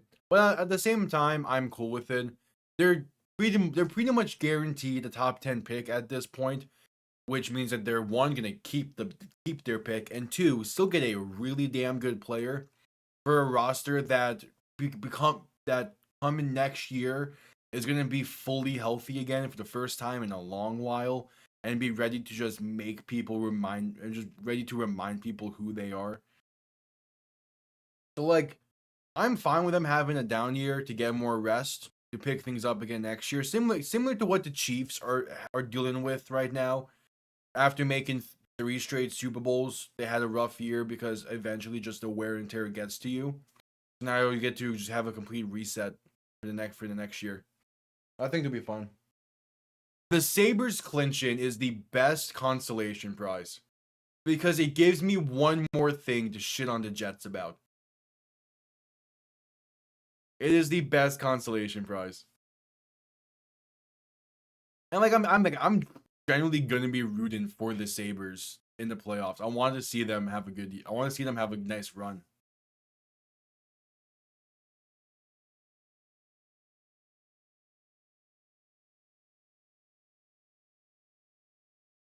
Because like if the Sabres have a nice run, it'll be just funny. And then again, the Jets now having the longest active playoff drought in Big Four sports, beautiful. San Jose making a playoff spot would be fun as well. I don't think they would go far because the Western Conference is just insanely top heavy, and the top teams in the West are insanely good. But it would still be fun to see the Saber, to see the Sharks, just have some playoff action in them. Because I do really love the Sharks branding that they have and their uniforms. I think it's great, especially the black alternates they had from a few years ago. Those were great. Like I do like the Sharks branding. I want to see them do well. Yeah, that'll be something of note that gets picked up on. Like if a team has good branding and good uniforms, I'm probably gonna be like I'm gonna want to see them succeed a bit more because I want to see that branding on bigger stages. Eh, I don't know how to feel about the Mammoth because like no matter what, like obviously there's no ill will or anything towards the players or the coaches or some of the staff members. But like the fact that Arizona lost their team due to some real bullshit from ownership just does not sit well with me. Same goes with Oakland with both the Raiders and the Athletics right now. It doesn't sit well with me. So like yeah, I want them to succeed because there's still some players on the Mammoth that I like. I just it's tough for me to be like it's tough. It's a case where like I want to see them do well, but maybe not Stanley Cup well. At least not for a while until Arizona gets their team back, if ever.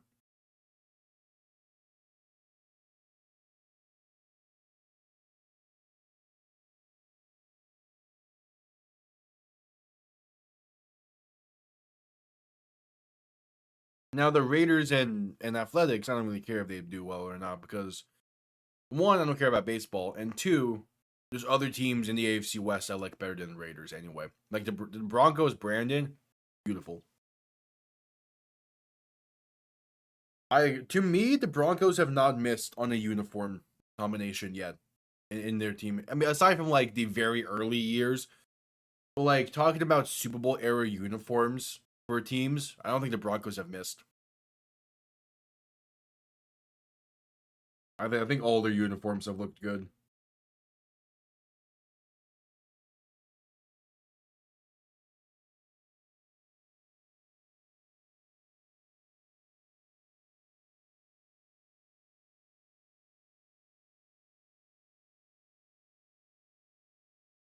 I can't go for Tampa. Like again, for 90% of other sports, I don't really care about Tampa, but like Panthers and Lightning have too big of a rivalry. I can't.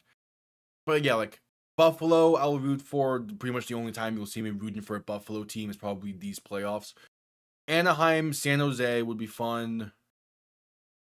Minnesota, the Minnesota Wild have beautiful branded in uniforms. I love it.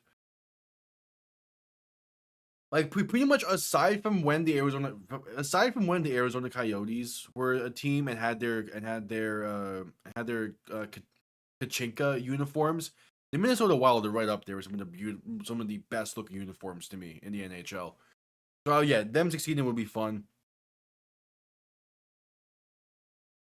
Ottawa, I don't know. I kind of want Ottawa to like stutter a bit so that way they trade Brady Kachuk. But it's also like I don't care too much. Second half on the way here soon. Yeah, like there's a reason why like the uniforms I currently have, like not these you see directly behind me, but the NFL jerseys I have that you'll see during the season. There's a reason I got those teams first. For the most part, like some of them are just like there to be there. Others are like yeah, I got these for a specific reason. So then from there I'll probably like decide uniform wise.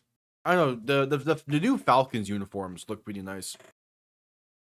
Though I do still think I'm gonna decide to go with a throwback Falcons uniform though, like from the Matt Ryan era. I grew up with those. I like those too much. I know a lot of people didn't. I'm nostalgia blind to those. I see those uniforms and I think of Monday night games against the Saints, and I love it. Yeah, I've stopped with the NBA a bit as well. I know the Heat are doing okay.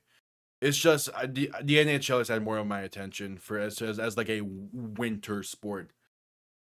Second half kickoff is underway. Going to be returned past the 30, spinning his way past the 35 and brought down near the 37. So the storm will start from there, and it's Jack Plummer seeing the field. Having himself a solid night. See if he can continue it.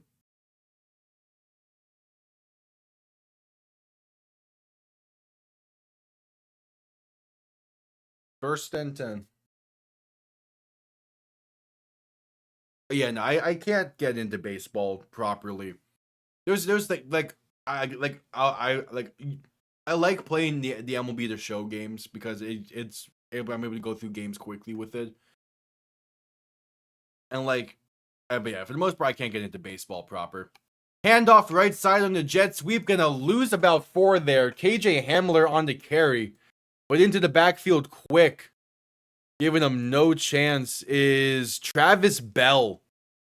Just unblocked into the backfield, and that's loss of about 4 or 5 for the Storm to begin the half. Yeah, at least we got the UFL. And that's why I've always wanted spring football to succeed because it gives me something to watch. Plummer in shotgun, play action looking to throw, pass left side, caught by Chris Rowland. Man in the backfield trying to find some space. Somehow gets past the line of scrimmage for a gain of 2. But that should have been easily a loss of like 3 or 4. 2 not so great plays to begin the half for Orlando.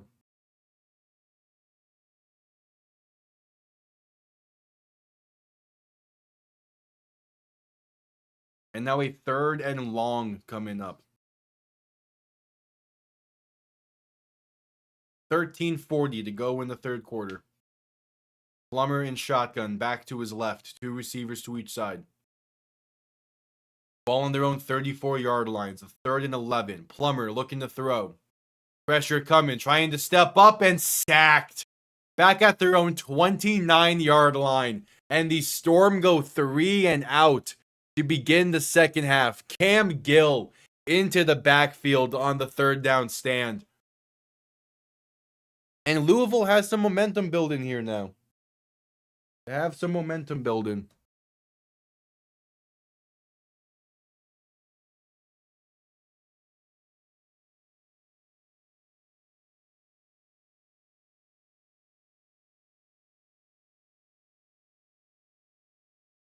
First punt tonight from Orlando. Punt comes off clean. Going to be returned to beginning from the 15. Trying to find space, gets to the 20 and out of bounds to the 23-ish. Not a bad return. It's something.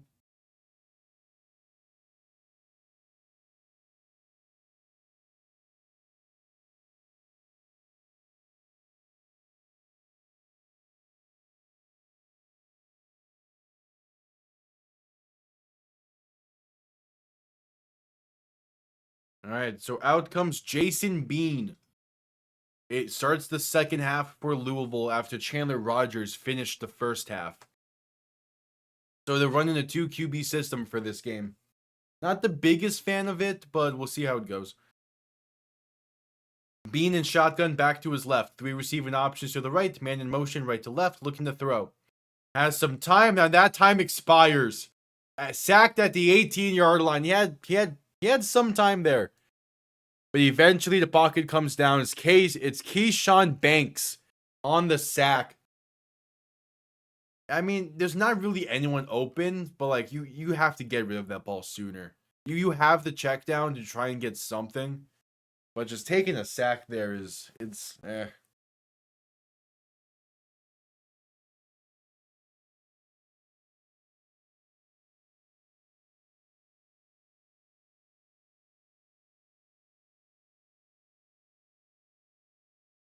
Now Bean looking to throw once again on second down. Rolling right and going to be throwaway, incomplete.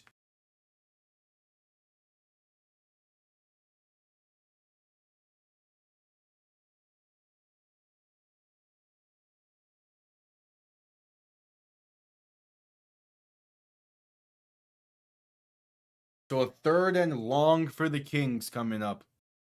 Oh shit, Mike Rapoli is on the mic now? Hold on, I gotta listen to this. He's on the Orlando sideline. That's funny.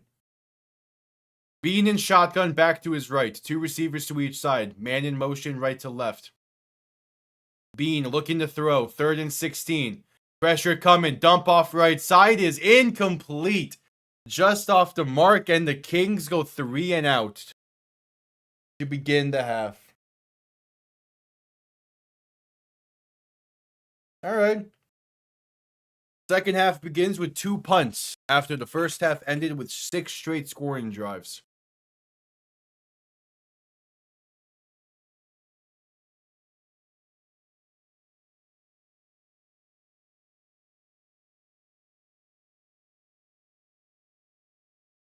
All right, punt comes off clean. Going to be returned beginning from the 30. Face up past the 35, down to about the 38. Not bad. Welcome on back.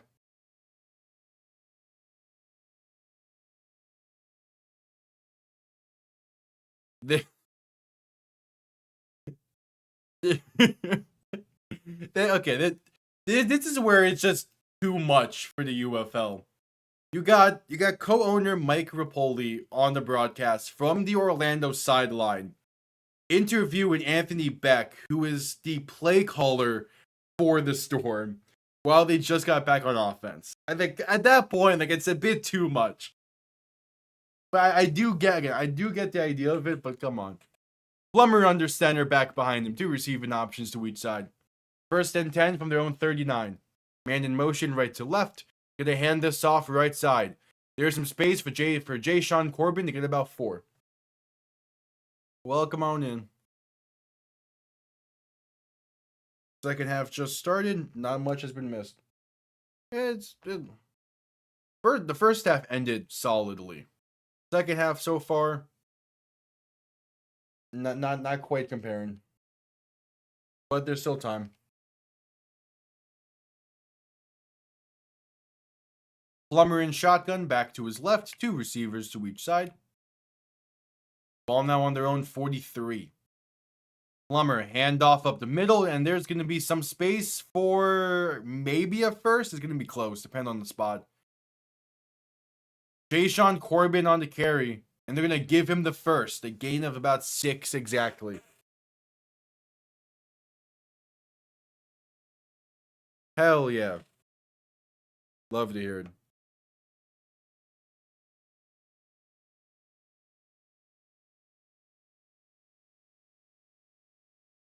Oh, that's a new. Okay, that's women's college basketball. There's just a breaking news on the ticker for UCF hiring a new head coach. I'm like, wait, well, I don't remember hearing anything about that. Plummer handoff right side once again for Jay Sean Corbin, gain of about a yard or so. Nice. Yeah, get that money when you can. I met up with my cousin earlier. It's nice. It's always nice to meet up with her.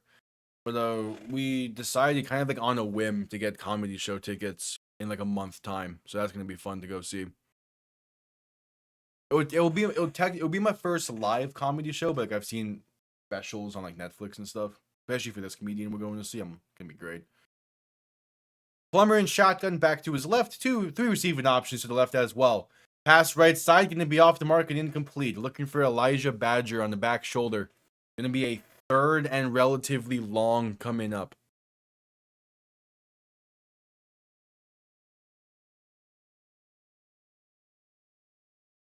It lines up perfectly because on that same day, there's a noon game in the UFL, so I'll be live with that, and then I'll make my way over to her place to hang out for a bit before going.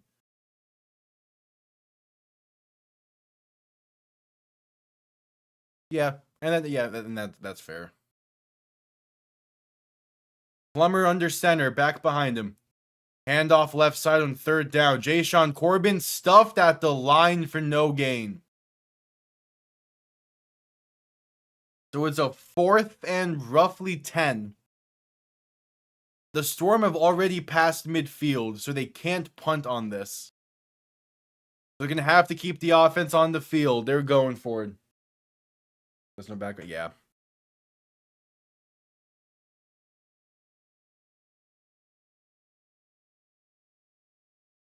Seven and a half to go in the 3rd.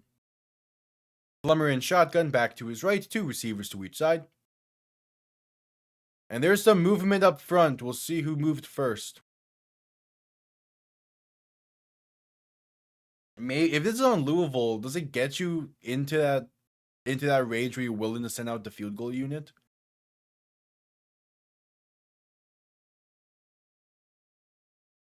I see refs are discussing. Let's make sure.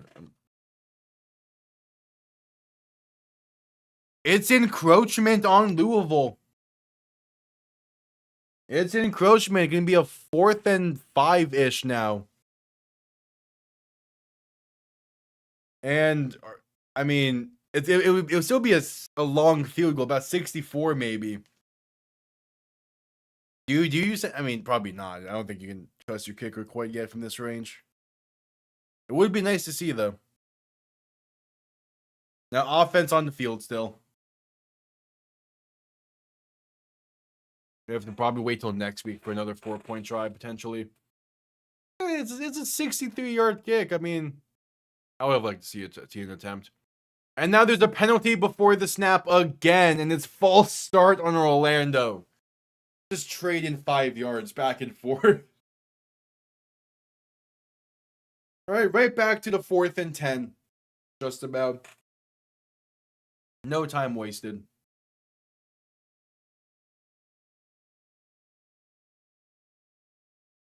Just under 7 minutes to go in the 3rd. Plummer in shotgun, back to his left. 3 receiving options to the right. They need that 41-yard line to keep the drive going. As it is, a 4th and about 8 more so. Plummer looking to throw. Pass over the middle is caught. That's enough for the first. Inside the 40 to the 39. All right. Trey Stewart on the grab. And now there's a penalty as well. 3 straight penalties. What are they saying?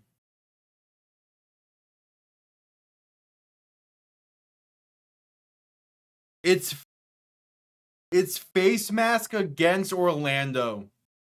They're gonna have to replay 4th. My.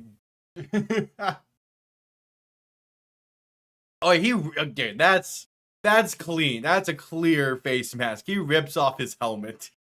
Come on, man.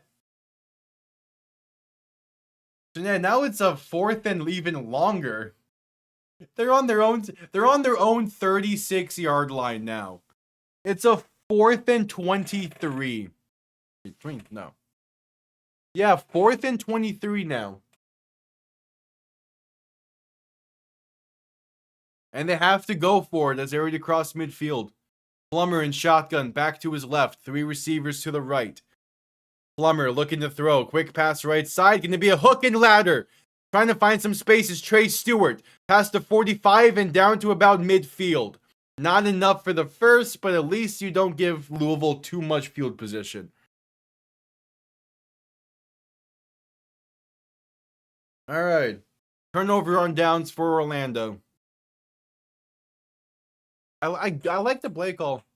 I do like the play call. That's 5:54 to play in the 3rd quarter, and we head to a commercial break. Yeah.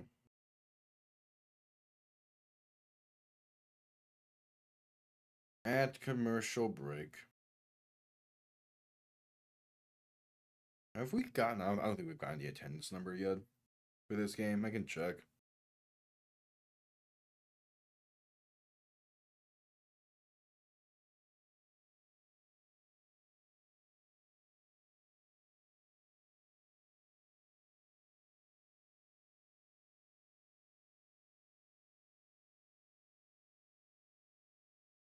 All right, any updates on the attendance numbers? Because I'm actually kind of curious because this early on in this game, it did not look that full in Orlando, but as the first quarter progressed, it did start to fill up a bit.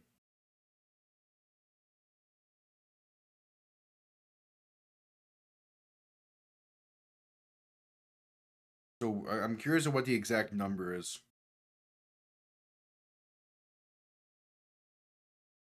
There's a live action Elden Ring movie. Okay.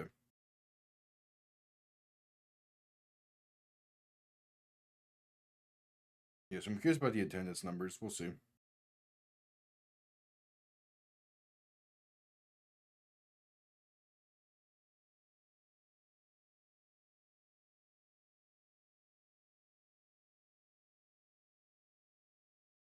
Let's see.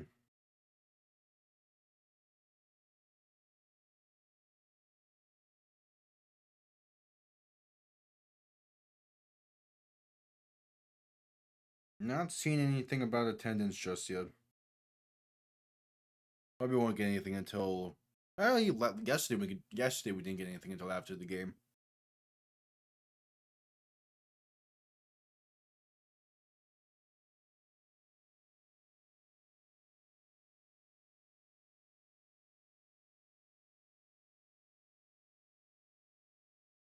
Yep, add commercial break.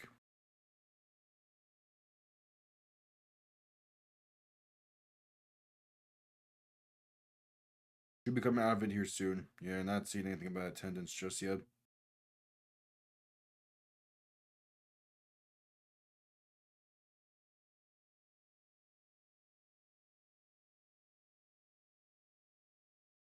Yep, just coming back from commercial break.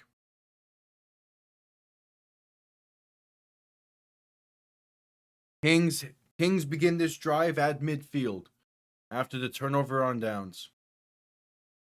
I wonder how many people in attendance are confused at why they didn't punt there.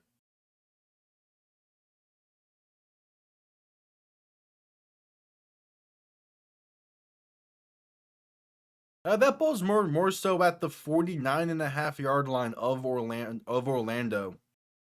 So the Kings cannot punt on this drive either. They just go like 20 yards backwards in 3 plays. Bean and shotgun back behind him. 3 receiving options to the right. Handoff up the middle, and they're going to lose about 2. Ian Wheeler on the carry, but no space there, as penetration came quick. Again, I find it so funny that usually you have the sideline reporters in the booth to talk to these offensive coordinators. It's funny, but like, come on. Bean in shotgun, looking to throw in 2nd down. Has some time, pass left side is low and incomplete. Looking for Zach Davidson, and now a 3rd and roughly 11 coming up. A 3rd and 11 and a half, 3rd and 12-ish, something like that. What's the official? Official is 3rd and 12. It's only specifically the UFL on ESPN that gets me troubles with my camera placement. Any other broadcast is fine, even in the NFL. Bean in shotgun back to his left, and Louisville will call a timeout. Their first of the half, calling it right before this 3rd down play. An early timeout usage. All right, 4:49 to play in the 3rd.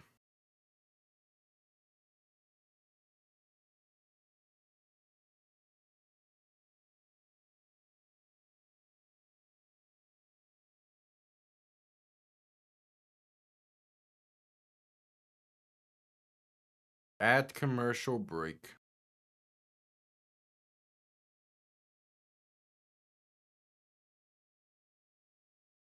Add commercial break after the timeout.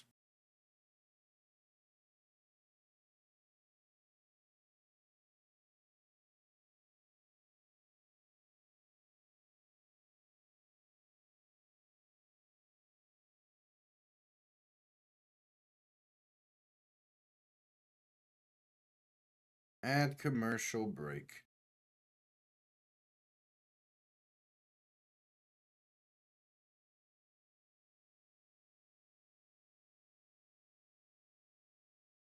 Yeah, so far this 2nd half, not been as action-packed as the first.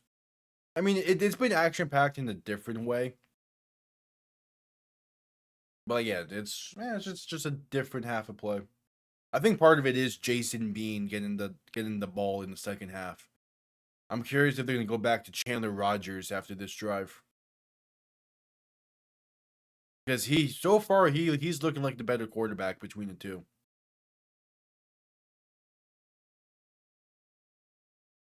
But we'll see if that continues.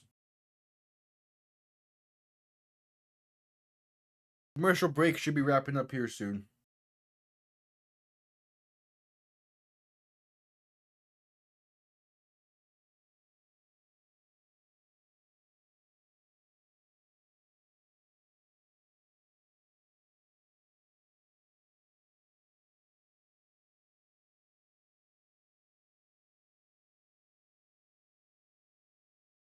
All right, add commercial break.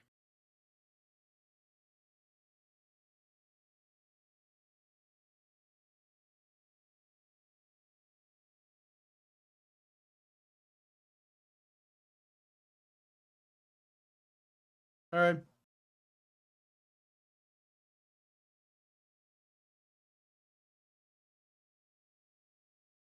This is a long commercial break. Jeez, okay.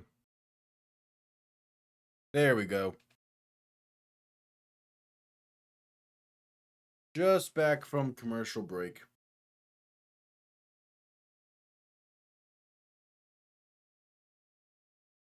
Oh, that's cool. Yeah. Like, part of me does miss going to the football games in person. I haven't been to one since 2022 season of the NFL. But at the same time, it's like, I don't know, especially with Miami. That stadium, man, Miami needs a new stadium soon. Hard Rock is just not what it was when it first got renovated.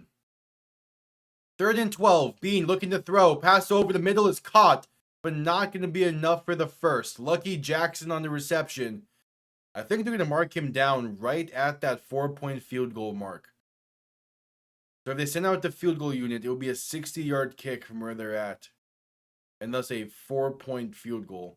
Now they go, I think they got 1 yard ahead of it at the 41. Damn. Yeah, 1 yard ahead of it. Okay. A 4th and roughly 2. And now Orlando will call a timeout. Yeah, the Storm called their first. All right, these teams are burning timeouts in the first half. In the second half, okay.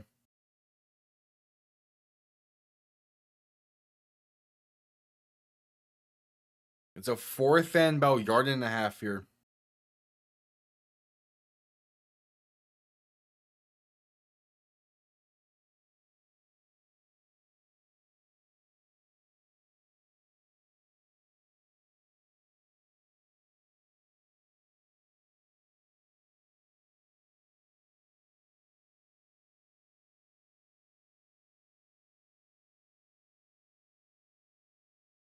Fourth and about 1 yard. 4:18 to play in the third. Bean in shotgun, back to his left. 3 receiving options to the right. They're right there for the first. Bean to throw. Pass right side is off the mark and incomplete. Jeez, what a bad pass. Miscommunication there, it seems, between him and maybe Javante Payton was the receiver. It's either him or Lucky Jackson. Either way, the Kings now turn it over on downs. And we'll see what the Storm can do with this. Yeah, I don't think that was miscommunication. That was not miscommunication. That was just a really high throw for a slant route. Towards Javante Payton, yeah. And that's a tough one. Because he's open there. If you put it on his chest, you get the first. But just airmailed it. All right. Plummer under center, back behind him. 2 receiving options to each side. Ball in their own 41. Play action looking to throw. Pressure coming and stacked. Back at the 34. It's a loss of 6. Cam Gill in the backfield on the sack. His second of the night. And a 2nd and 16 coming up for Orlando. Jeez.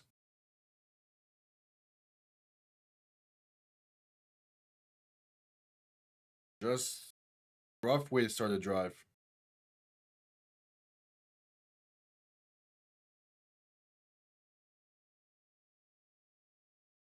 Plummer in shotgun, gonna hand this off left side, trying to find some space. And that's only a pickup of 1 yard for Trey Stewart. So a 3rd and 15 coming up. No, now is a 3rd. Oh yeah, they lost 7 on the sack actually. Now is a 3rd and 16.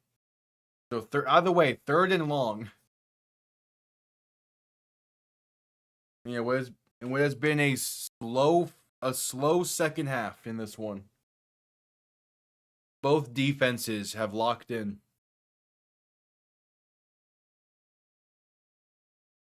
Plummer in shotgun, back to his right. 3 receivers to the right as well. Handoff up the middle is a loss of about 1 yard for Trey Stewart. So that's a 3 and out for the Storm. Unable to take advantage of the turnover on downs. And we'll see this Kings offense once again.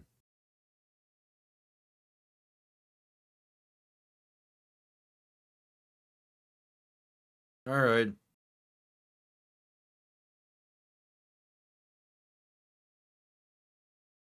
It's one of those halves.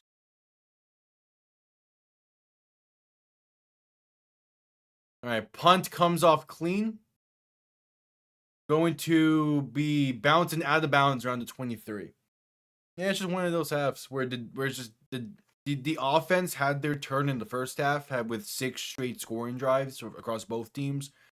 Now it's just simply the defense's turn. But Chandler Rogers going to be taking the field for the Kings on this drive. as they're sticking with that 2 QB system in this game. And I will say, Chandler Rogers had a really solid 2 drives earlier in this one to end in the second quarter to end the first half.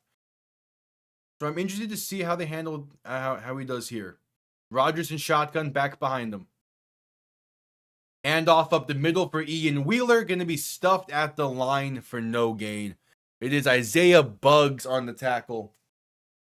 So a 2nd and 10 coming up.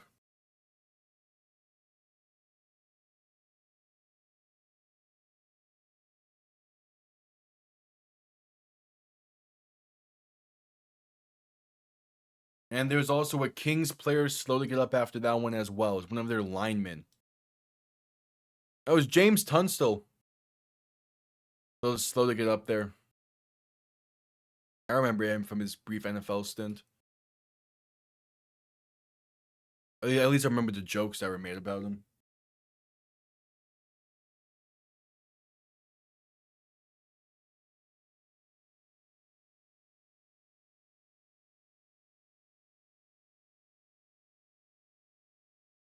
All right.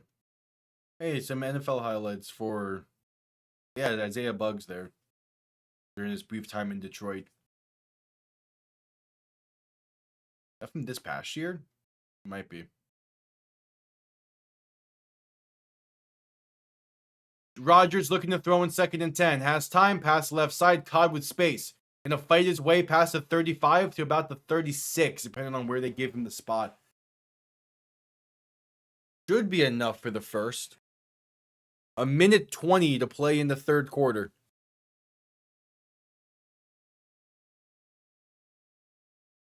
Couldn't quite get a jersey number on that. I believe that was Caden Prather on the reception. I know it's going to be a 3rd and short. Was it 3rd and 1? Rodgers under center, back behind him. 2 receiving options to each side. Ball on the 35-yard line. Handoff up the middle is a loss of 2. Benny Snell gets stuffed in the backfield. Isaiah Buggs once again blowing up the run. And the Kings go 3 and out. There's 2 Storm players in there instantly. It's Buggs. What was the jersey number again? I think it's Buggs and Deion Jennings, I believe.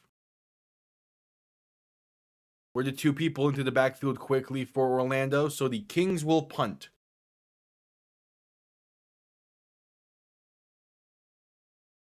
And again, gonna punt the final play of the third quarter. The punt comes off clean. Going to be returned beginning from the 24. Out past the 30, trying to find space, goes backwards a bit, but gets up to the 31. And that's the end of the third quarter. 15 minutes remain. Still a 3-point game as the defenses have held strong in the second half so far. We shall see what the final 15 brings. But first, a commercial break here from Orlando.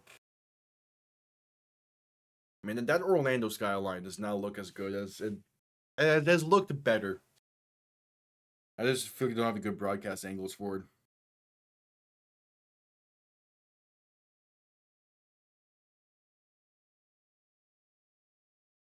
Do we have the attendance numbers yet? No, still nothing on attendance. Okay.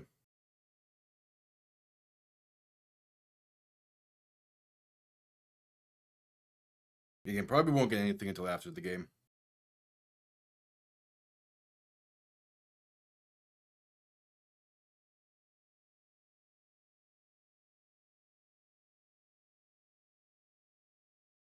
But we shall see.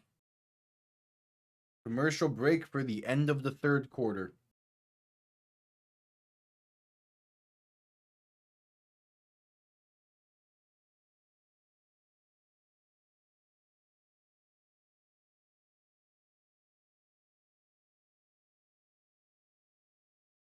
Yep, at commercial break.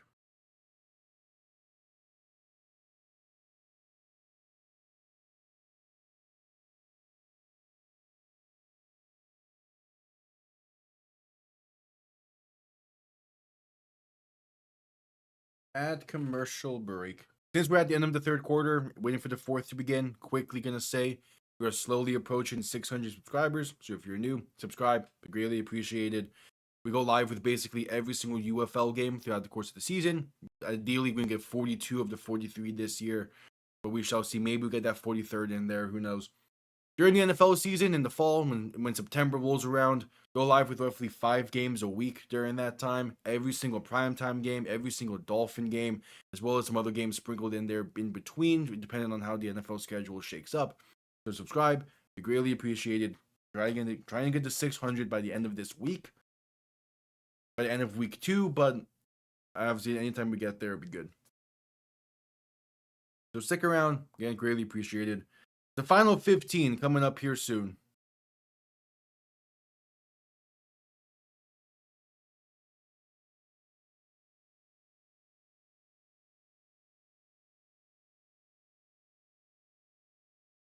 We shall see. Just coming back from a commercial break. Here we go.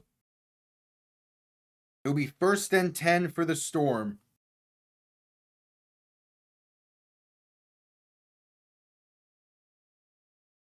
To begin the fourth quarter, what you got?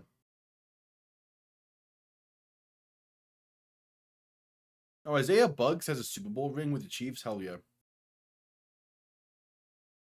That's a James Harden-esque beard. Gee, that's great looking.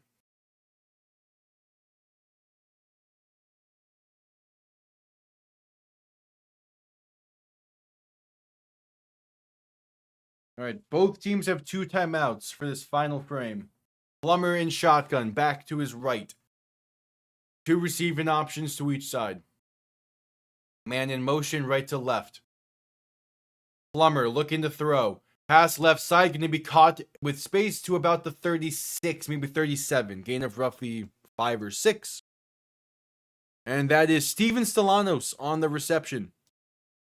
And they're going up-tempo here. Trying to catch Louisville sleeping. Plummer in shotgun, back to his right. 3 receiving options to the right as well. Handoff up the middle for Jayshon Corbin. Going to be enough for the first, up to the 43-yard line. All right, moving decent. They're moving decent. It's 2 plays, but they're moving decent.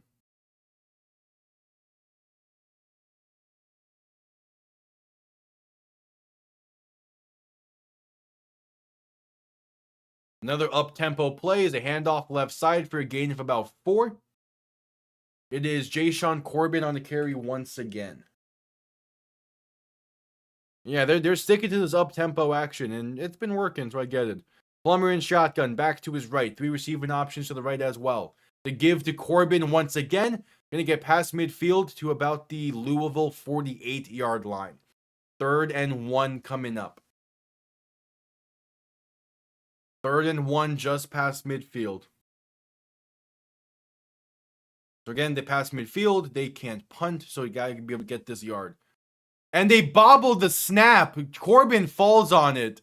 They try to QB sneak. Plummer, the snap goes through Plummer's legs on the QB sneak. Not his legs, but he bobbles the snap and then kind of pushes it backwards by accident. Corbin falls on it, so they get it. They stay alive on this drive, but that can't be happening on 3rd and 1. You can't be messing up the exchange like that. So now it's a 4th and 5, just about, from the Orlando-owned 48-yard line. Plummer in shotgun, back to his right, looking to throw. Has some time, pass left side is caught for the first. They get 5 exactly to keep the chains moving. Some luck there on the side of Orlando. Sean Bowman on the reception. And they go up tempo. Oh, he bobbles that as well. Does he hang on to that? Yeah, this is a better camera angle. Hold on. This is going to be reviewed. So hold on.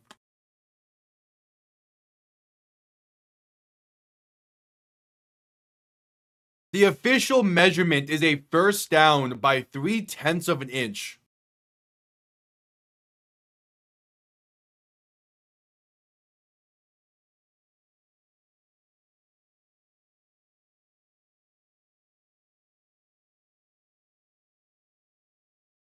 Yeah, so they're going to review the catch. I'm not sure if this is a Louisville challenge or not.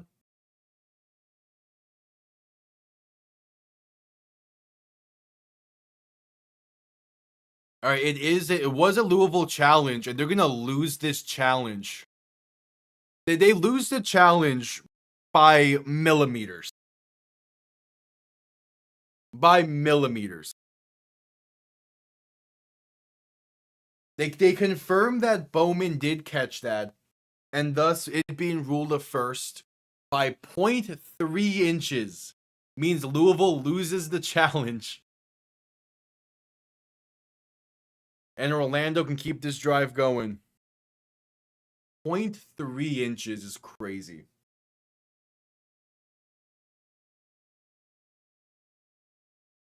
All right, Plummer in shotgun back to his right. 2 receivers to each side.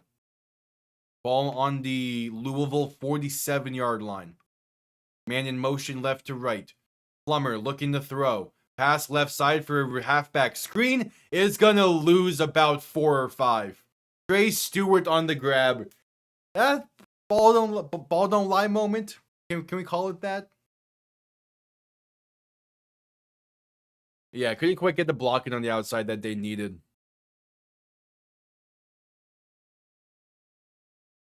As that was Cameron Datzler on the tackle for loss there. Handoff left side for Jay Sean Corbin, gonna get about 2. So Datzler makes a good tackle on halfback screen, forces a 2nd and long. Now is a 3rd and long after the gain of 2. Gonna be a 3rd and 12 to be exact.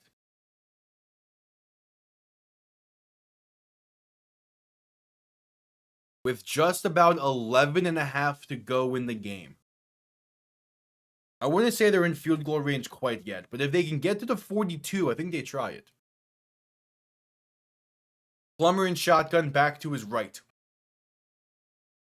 Jet sweep right side. Gonna be Chris Rowland with some space to about the 41. So a nice touch pass for Chris Rowland. Unable to get the first. And maybe got a little bit too many yards there. Again, I think it's the case where if they get to that 60-yard field goal, I think you send out the field goal unit. Instead, it'll be a 59-yard field goal, and at that point, it's just not really worth the risk. When it is a 4th and 3.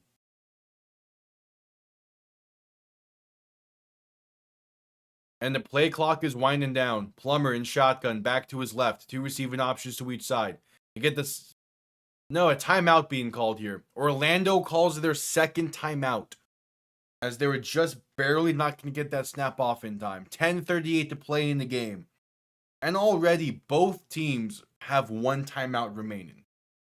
Not great clock management.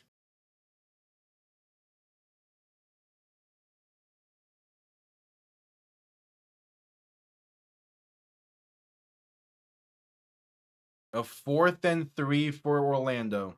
And we're going to head to a commercial break with the timeout.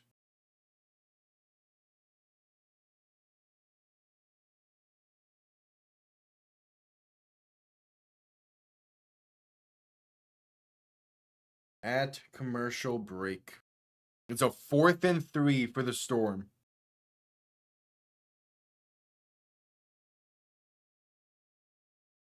And we'll see what they decide to do here. I imagine they just go again. It's a case where if they were a yard back and it would have been a 60-yard field goal, I think it's the case where you send out the field goal unit. But because it would be a 59-yard kick and thus only 3 points, I don't think you do. I think you just go for it. There's like a 4-point field goal would make it a 7-point game at this point, which is a pretty solid lead. And because of just how kickers are in the UFL and all that.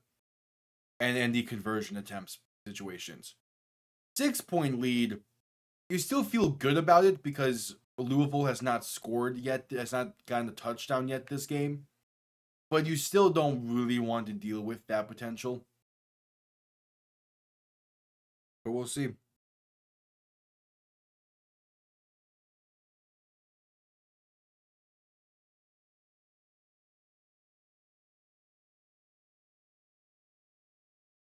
Still at commercial break.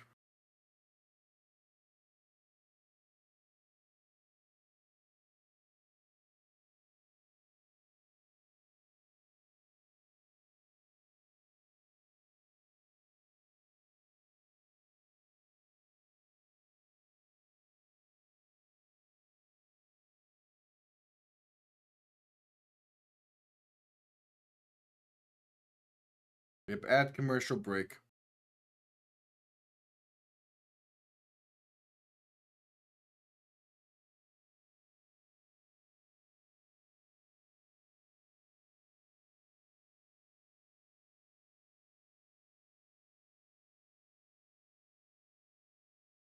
At commercial break. 10 and a half to go in the game. Coming out of commercial break here is a 4th and 3 for Orlando from the Louisville 40-yard line. 10:40. They added a few seconds back onto the clock.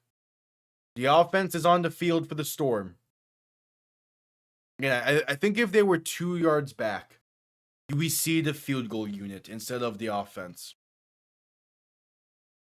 But again, because it's not quite, because a 4-point field goal is worth the risk from here if it's just a 60-yarder. A 58-yarder, not quite the same risk factor.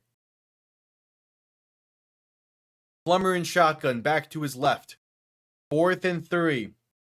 2 receiving options to each side. Trying to get Louisville to jump. Man in motion on that right side. Plummer looking to throw. Pass right side, going to be high and incomplete. Looking for KJ Hamler. And I think if that ball is on the outside shoulder, it might have been caught through some contact. Instead is DeAndre Prince with the pass breakup on the high pass and a turnover on downs for the Storm. All right. Yeah, I think if that ball is on the outside shoulder proper, it might have been caught. Even then though, it is some really tight coverage. And so Chandler Rogers back under center. 10:35 to play. Rogers in shotgun back to his left. 2 receiving options to each side. Rogers to throw. Pass left side, gonna be caught by Jaden Sheridan, but gets brought down instantly for a gain of only 2 or 3. I mean, with the timeout situation, what's stopping Louisville from making this the final drive of the game? With how the clock rules are, what's stopping them? Because it's a continuous running clock until we get inside 2 minutes. Rogers in shotgun back to his left. 3 receiving options to the right. Looking to throw once again. Quick pass left side. Tipped at the line and incomplete. Trying to get it out there to Jaden Sheridan. Would have had space to run with it.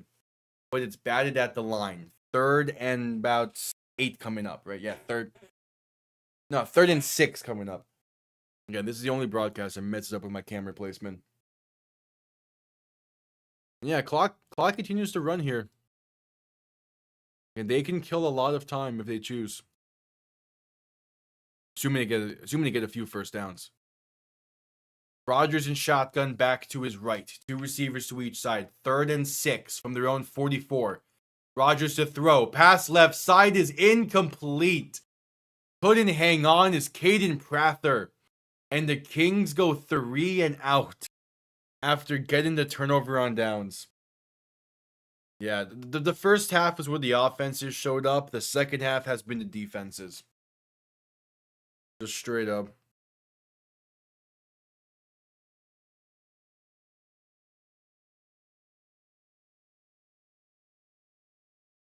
All right, the punt comes off clean. Going to be going to be let bounce into the end zone for a touchback. All right.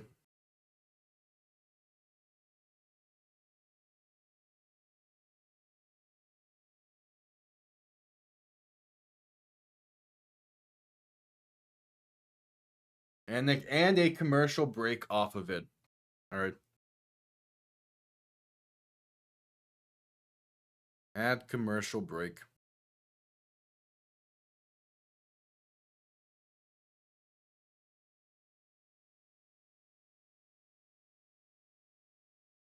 Add commercial break.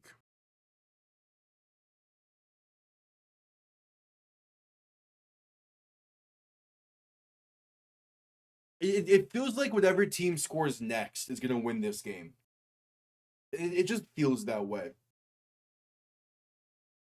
But with how these defenses are playing, it's gonna take a misstep for a team to score, and whichever defense has that misstep is gonna result in the game, if it even happens at all. We could just see defense lighting things up the rest of the way here. We could.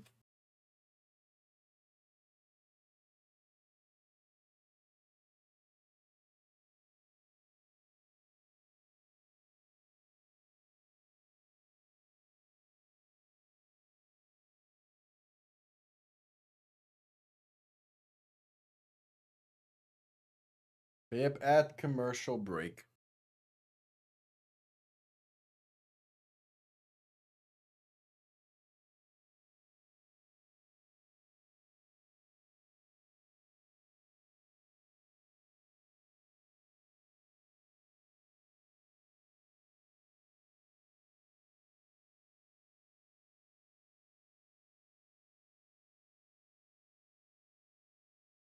At commercial break.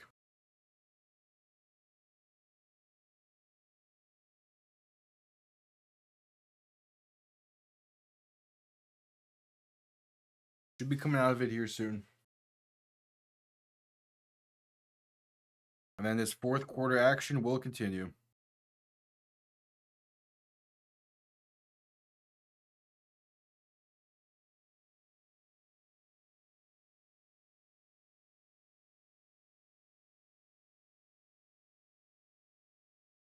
All right.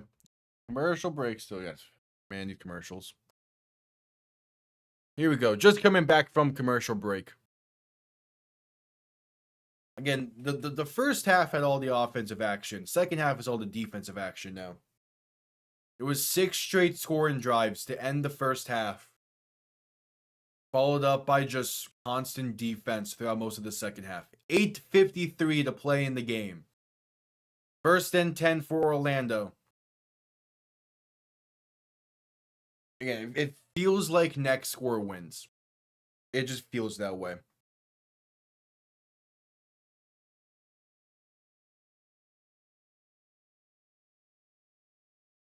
That saying that even with Louisville potentially next score being a field goal.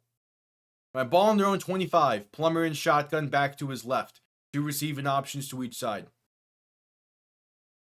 Play clock winding down. Plummer handoff up the middle for Jayshon Corbin. Trying to find a lane, only picks up a yard. Man, just can't find the room. He feels right there to be able to break something, but just can't quite get the blocking up front needed.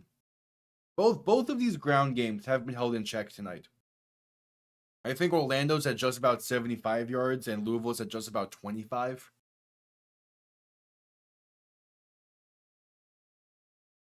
Plummer in shotgun, back to his left. 2 receiving options to each side. Going to look to throw. Pass over the middle. It's caught by Chris Rowland for a gain of about 8 or so. It's a 3rd and short coming up. Might rule the gain of 7. 8 minutes to play in the game. Clock continuing to run. Orlando trying to go up tempo. It's a 3rd and 2. Plummer in shotgun back to his left. Going to hand this off up the middle. And that's Jayshon Corbin, enough for the first. There is a penalty down now as well. But he gets enough for the first if it stands.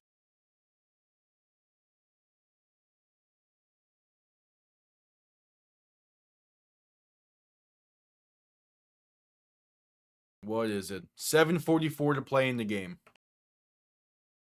It's hands to the face against the Kings. An attack on 5 to the end of that run. First and 10 for Louisville coming up. Yes, yeah, his helmet gets ripped off there. Yeah.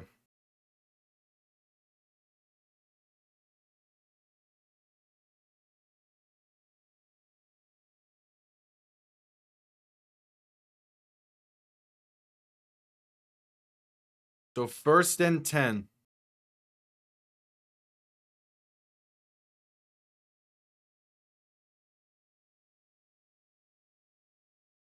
Plummer in shotgun back to his right. 3 receiving options to the left. Ball on their own 41. Looking to throw once again.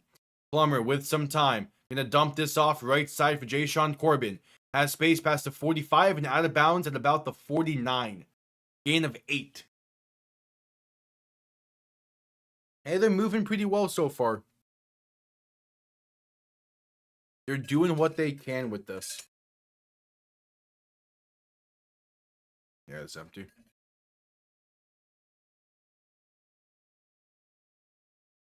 Just under 7 minutes to play. Plummer under center, back behind him. 2 receiving options to each side. 2nd and 2.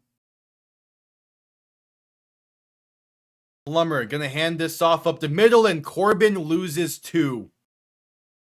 No space behind the line there. Instant pressure.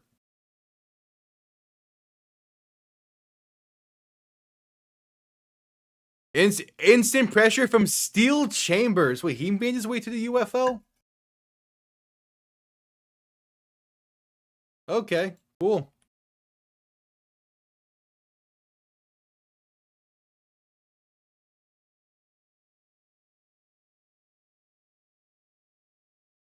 Yeah, he played with Memphis recently, but pretty sure he also had a stint in the NFL briefly. And there's going to be a stoppage before this 3rd down snap. Delay of game against Orlando.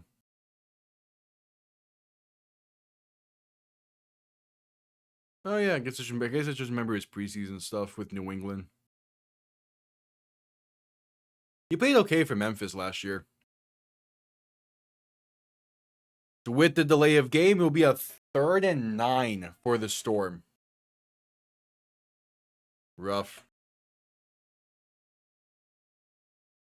6 minutes to play in the game. Plummer in shotgun, back to his right. Gonna motion it back out wide to the right now. 3 receivers to the left, 2 to the right. Ball on their own 42. Plummer to throw. Pressure coming, trying to buy some time. Pass over the middle is caught by Roland. Gonna be stood up at midfield. Not enough for the first.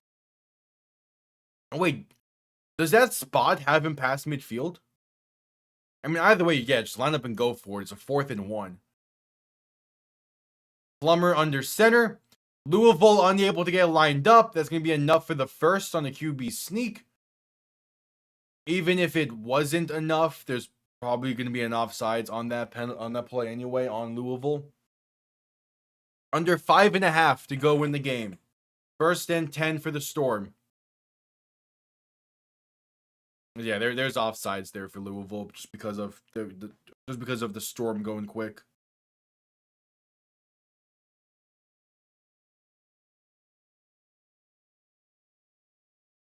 .506 and counting to play.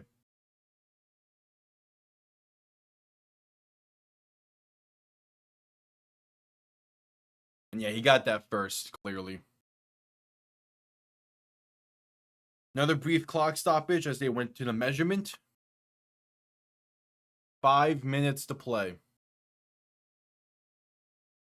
And now they're going to reset the clock here briefly, right?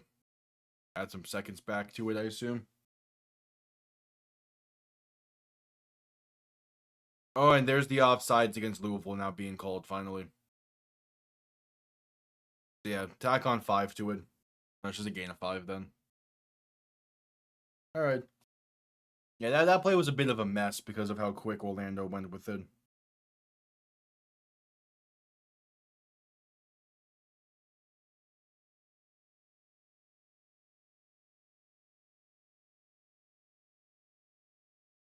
Alright, Plummer in shotgun, back to his right. 3 receiving options to the right as well.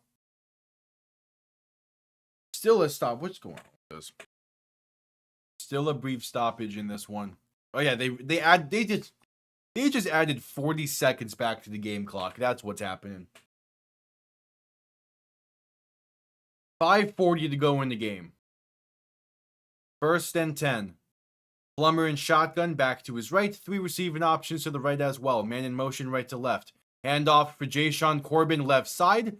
Gonna be a gain of roughly 4-ish to roughly the 40-yard line. They might mark him at the 39. Either way, they can let this clock run a bit. Yeah, but they're going up tempo.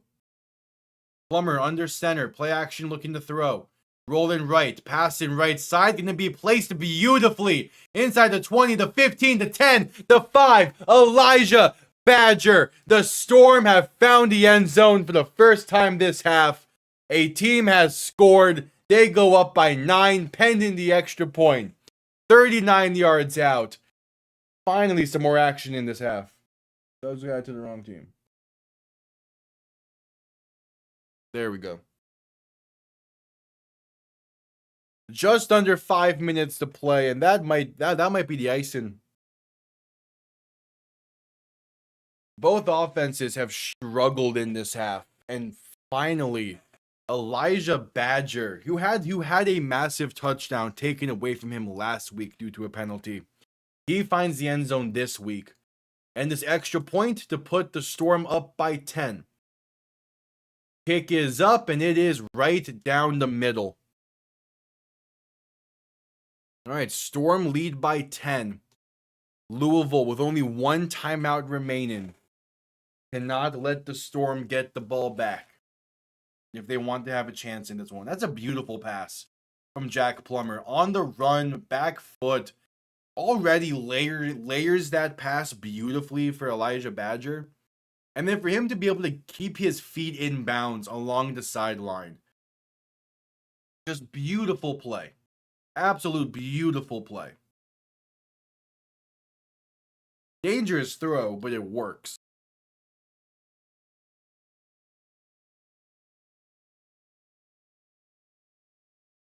Now, how did the Kings respond? It took till late into the second half for a team to score.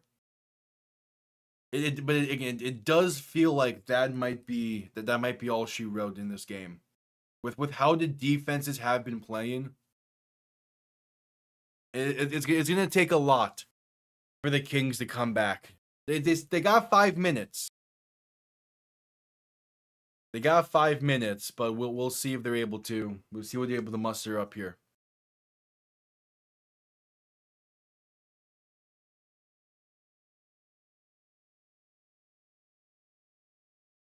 All right, kickoff underway. It's a long kick. Going to be returned beginning from the 2. Face out past the 20, past the 25, past the 30, and down to about the 33. So the Kings will start from there.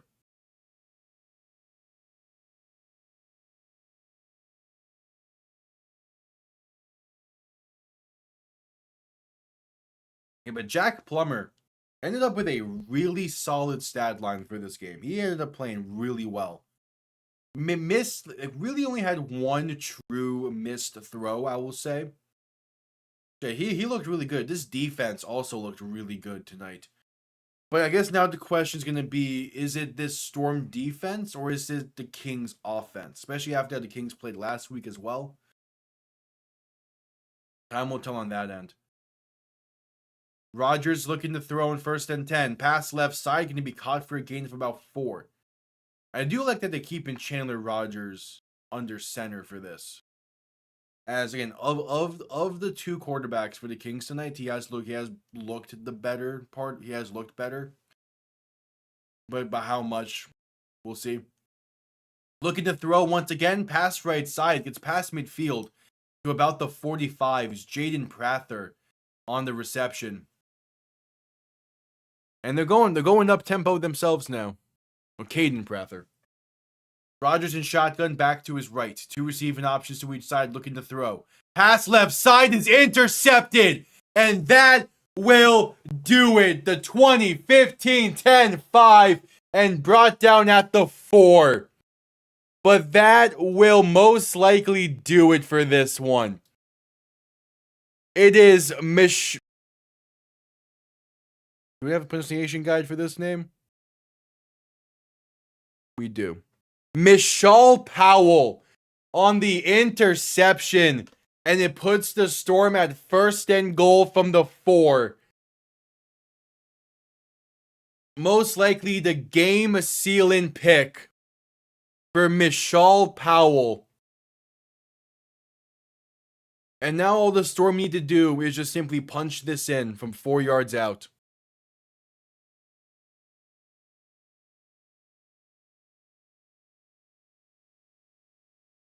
That's all they got to do.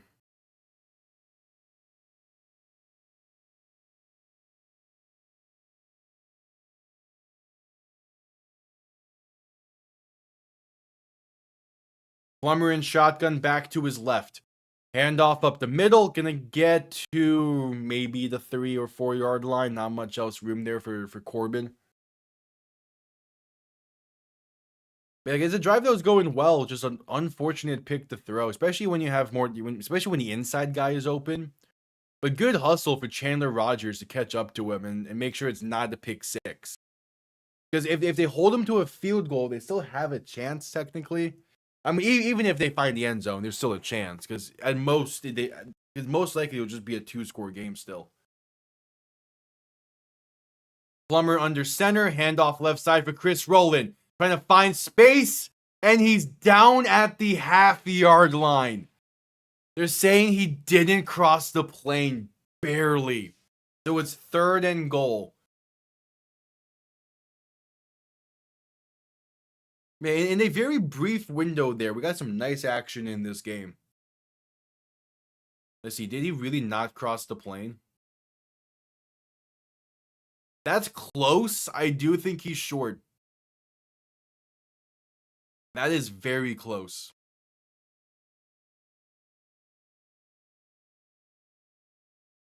There is a King player slow to get up after that one as well. They're going to review this. Let me get the headset on.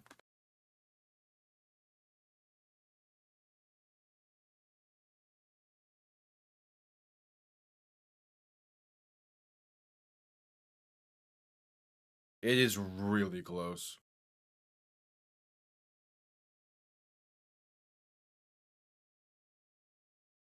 Yeah, it's so close. The fact that they ruled it down short on the field, I think this is going to stand.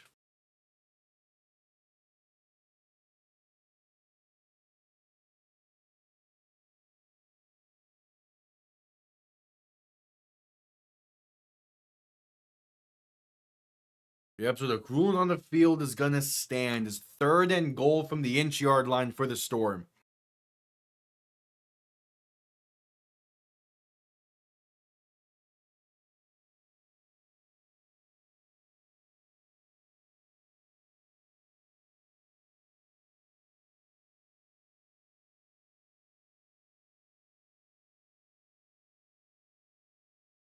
All right, 3rd and goal. A chance to really put this game on ice. They need half a yard.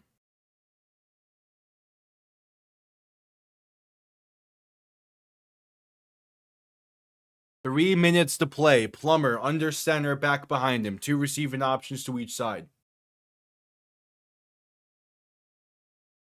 Play clock still unwinding down. They're killing as much time as they can with this. Man in motion left to right. Plummer, play action to throw. Pass, end zone, intercepted! It's picked off and has space. Past the 20, 25, past the 30, 35, 40, and down to the 45 of Orlando, down to their own 45. A red zone interception keeps the Kings in this one. DeAndre Prince. And the Kings have 231. 231 to get 10 points. Oh, okay, now I can say Jack Plummer has 2 bad throws in this game. Tried to force it in there in the middle of the end zone. And the Kings have new life that they really should not have. How are they going to capitalize now? With 1 timeout, they don't have a lot of time. But there is some strategy they can do here. They could get to the 42-yard line and kick the 4-point field goal. Make it a 6-point game. And that sets you up better if you get the 4th and 12, because you're going to need it anyway. Oh, this is where the 4-point field goal comes into play. As is Jason Bean in at quarterback for this drive. Okay. This game's got a whole lot more interesting.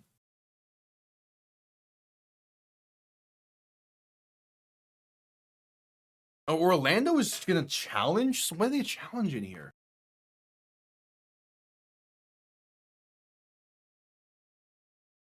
What are they challenging?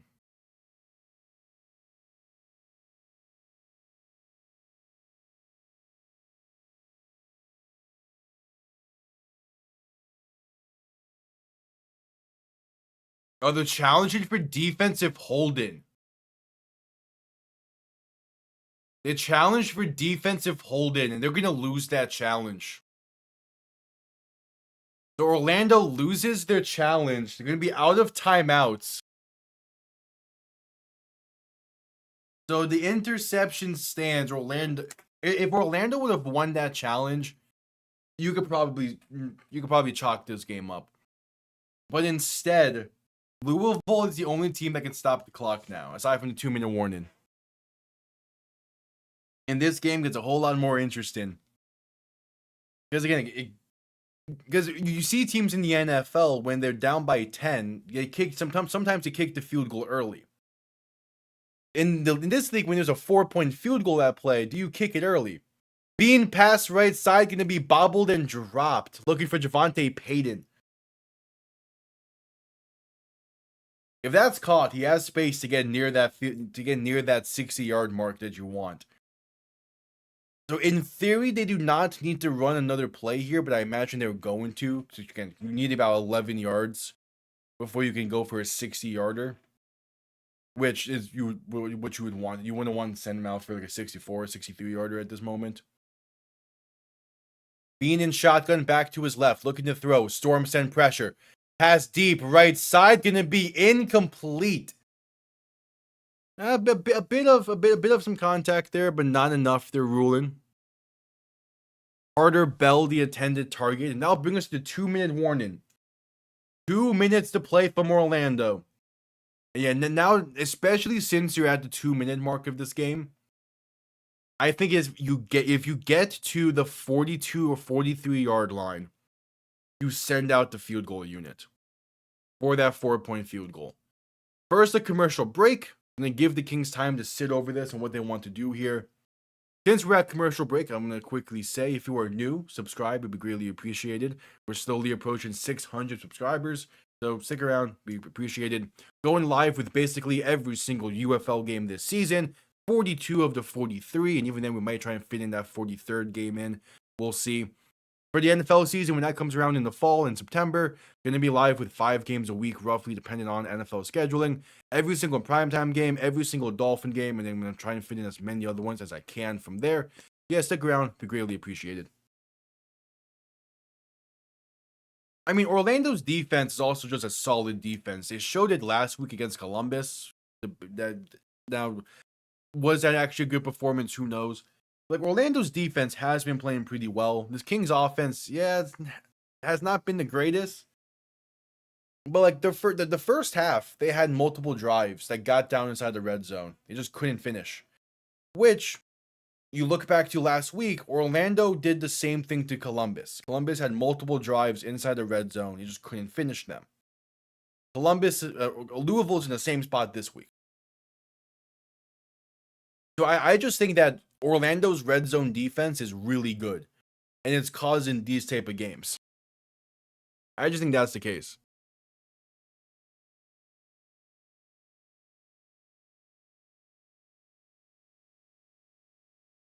But we'll see.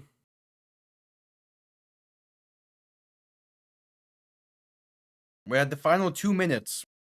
We will see.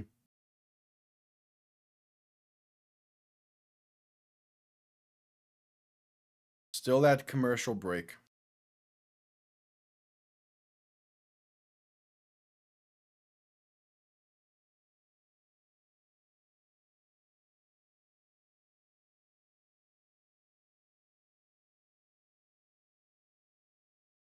I don't love Orlando's jerseys. I don't love the dark gray color they went with. I kind of wish they went more orange and purple. Like, so the dark gray is technically their primary color.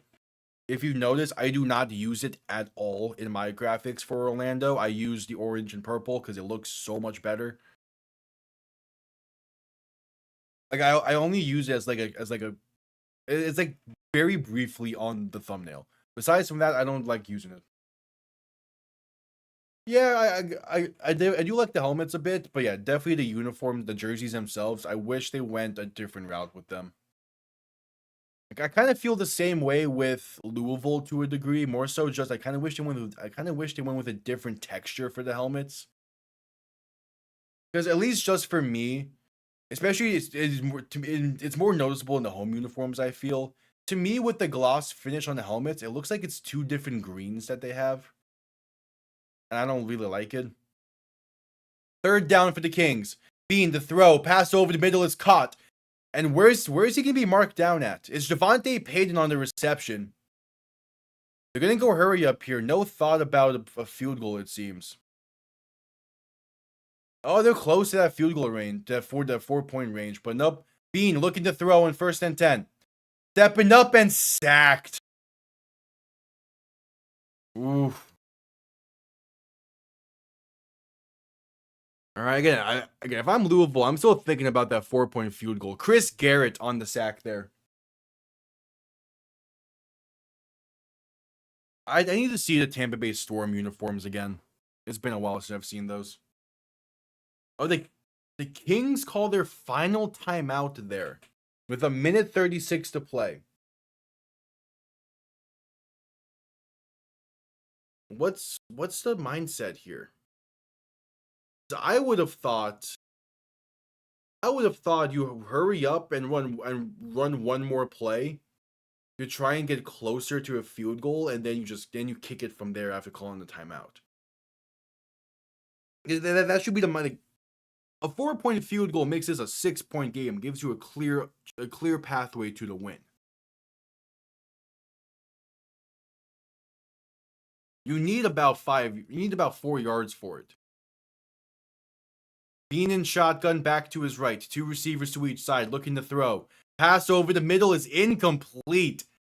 Looking for Lucky Jackson, and he takes a hit there.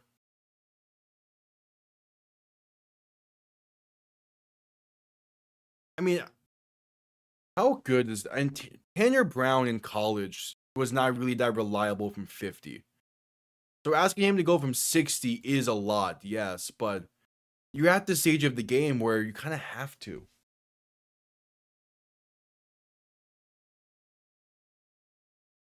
Bean in shotgun back to his right. 2 receivers to each side. A 3rd and long. Looking to throw.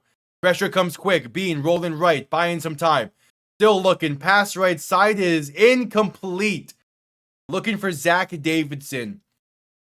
It's a 4th and 14? 4th and 15. I mean, it's if you go for it, no matter what, this is the game right here.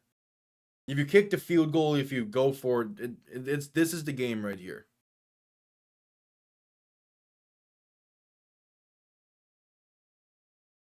A last bit of desperation. I feel like they misplayed this opportunity they had. I feel like they misplayed it a bit. Getting sacked does not help, but Bean in shotgun back to his left, and that play clock's expired. It's a delay of game against the Kings. A 4th and 20 coming up. Cannot have that there. Absolutely cannot have that.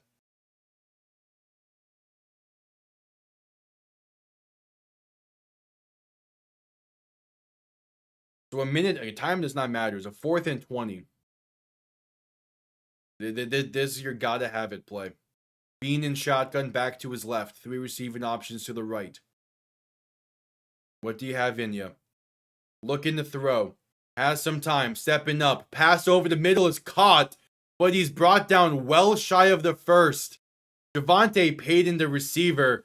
It's a turnover on downs, and the Orlando Storm gonna get to 2-0 on the season. Anthony Beck having these guys playing well, and I'm sorry for doubting them back-to-back weeks. It was incomplete also anyway. Yeah. Just as a whole, the Kings have been... The wasted opportunity is a good way to describe the Kings so far this year. Same with Columbus. But it feels like they're right there on a really solid game. They just can't quite put the pieces together. As the Storm are gonna kneel this one out. Like they're in a also weird way. So is Columbus, where it feels like they're right there for a solid game. Less so against DC, more so when they played Orlando in week 1. But like both of these teams feel right there in terms of having their first win. They just got in their own ways.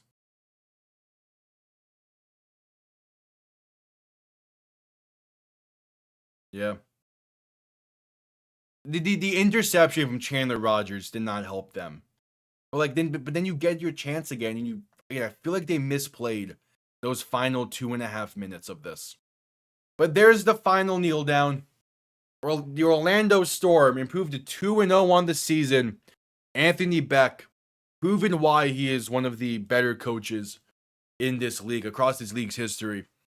He knows how to win games. Aside from when we get to the playoffs, but that will be a topic for in a few weeks' time, a few months' time.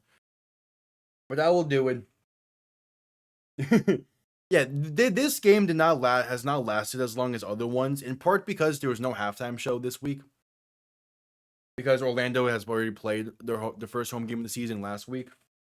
But yeah, I'll be live tomorrow for Birmingham and Houston at 6 p.m. EST. That game's on NFL Network, so we'll see how that goes. I don't really have faith in NFL Network when it comes to this. First off, I don't have faith in them even having the game when it's supposed to be airing. But yeah, we'll see. If it's not on NFL Network, I'm gonna find a way to watch it one way or another. I want to be live with that game. But yeah, I'll be live tomorrow. Appreciate everyone tuning in. Again, one last time, subscribe if you're new. Greatly appreciated. Closing in on 600 subscribers. So subscribe. We go live with pretty much every single UFL game. Gonna be live with guaranteed 42 of 43. Well, 41 of 43. We'll see how the NFL Network handles things tomorrow. The NFL season rolls around. I go live with about 5 games a week, depending on the NFL scheduling. So stick around. Really appreciate it. See you all tomorrow for Birmingham and Houston. Have yourselves a damn good one. Peace.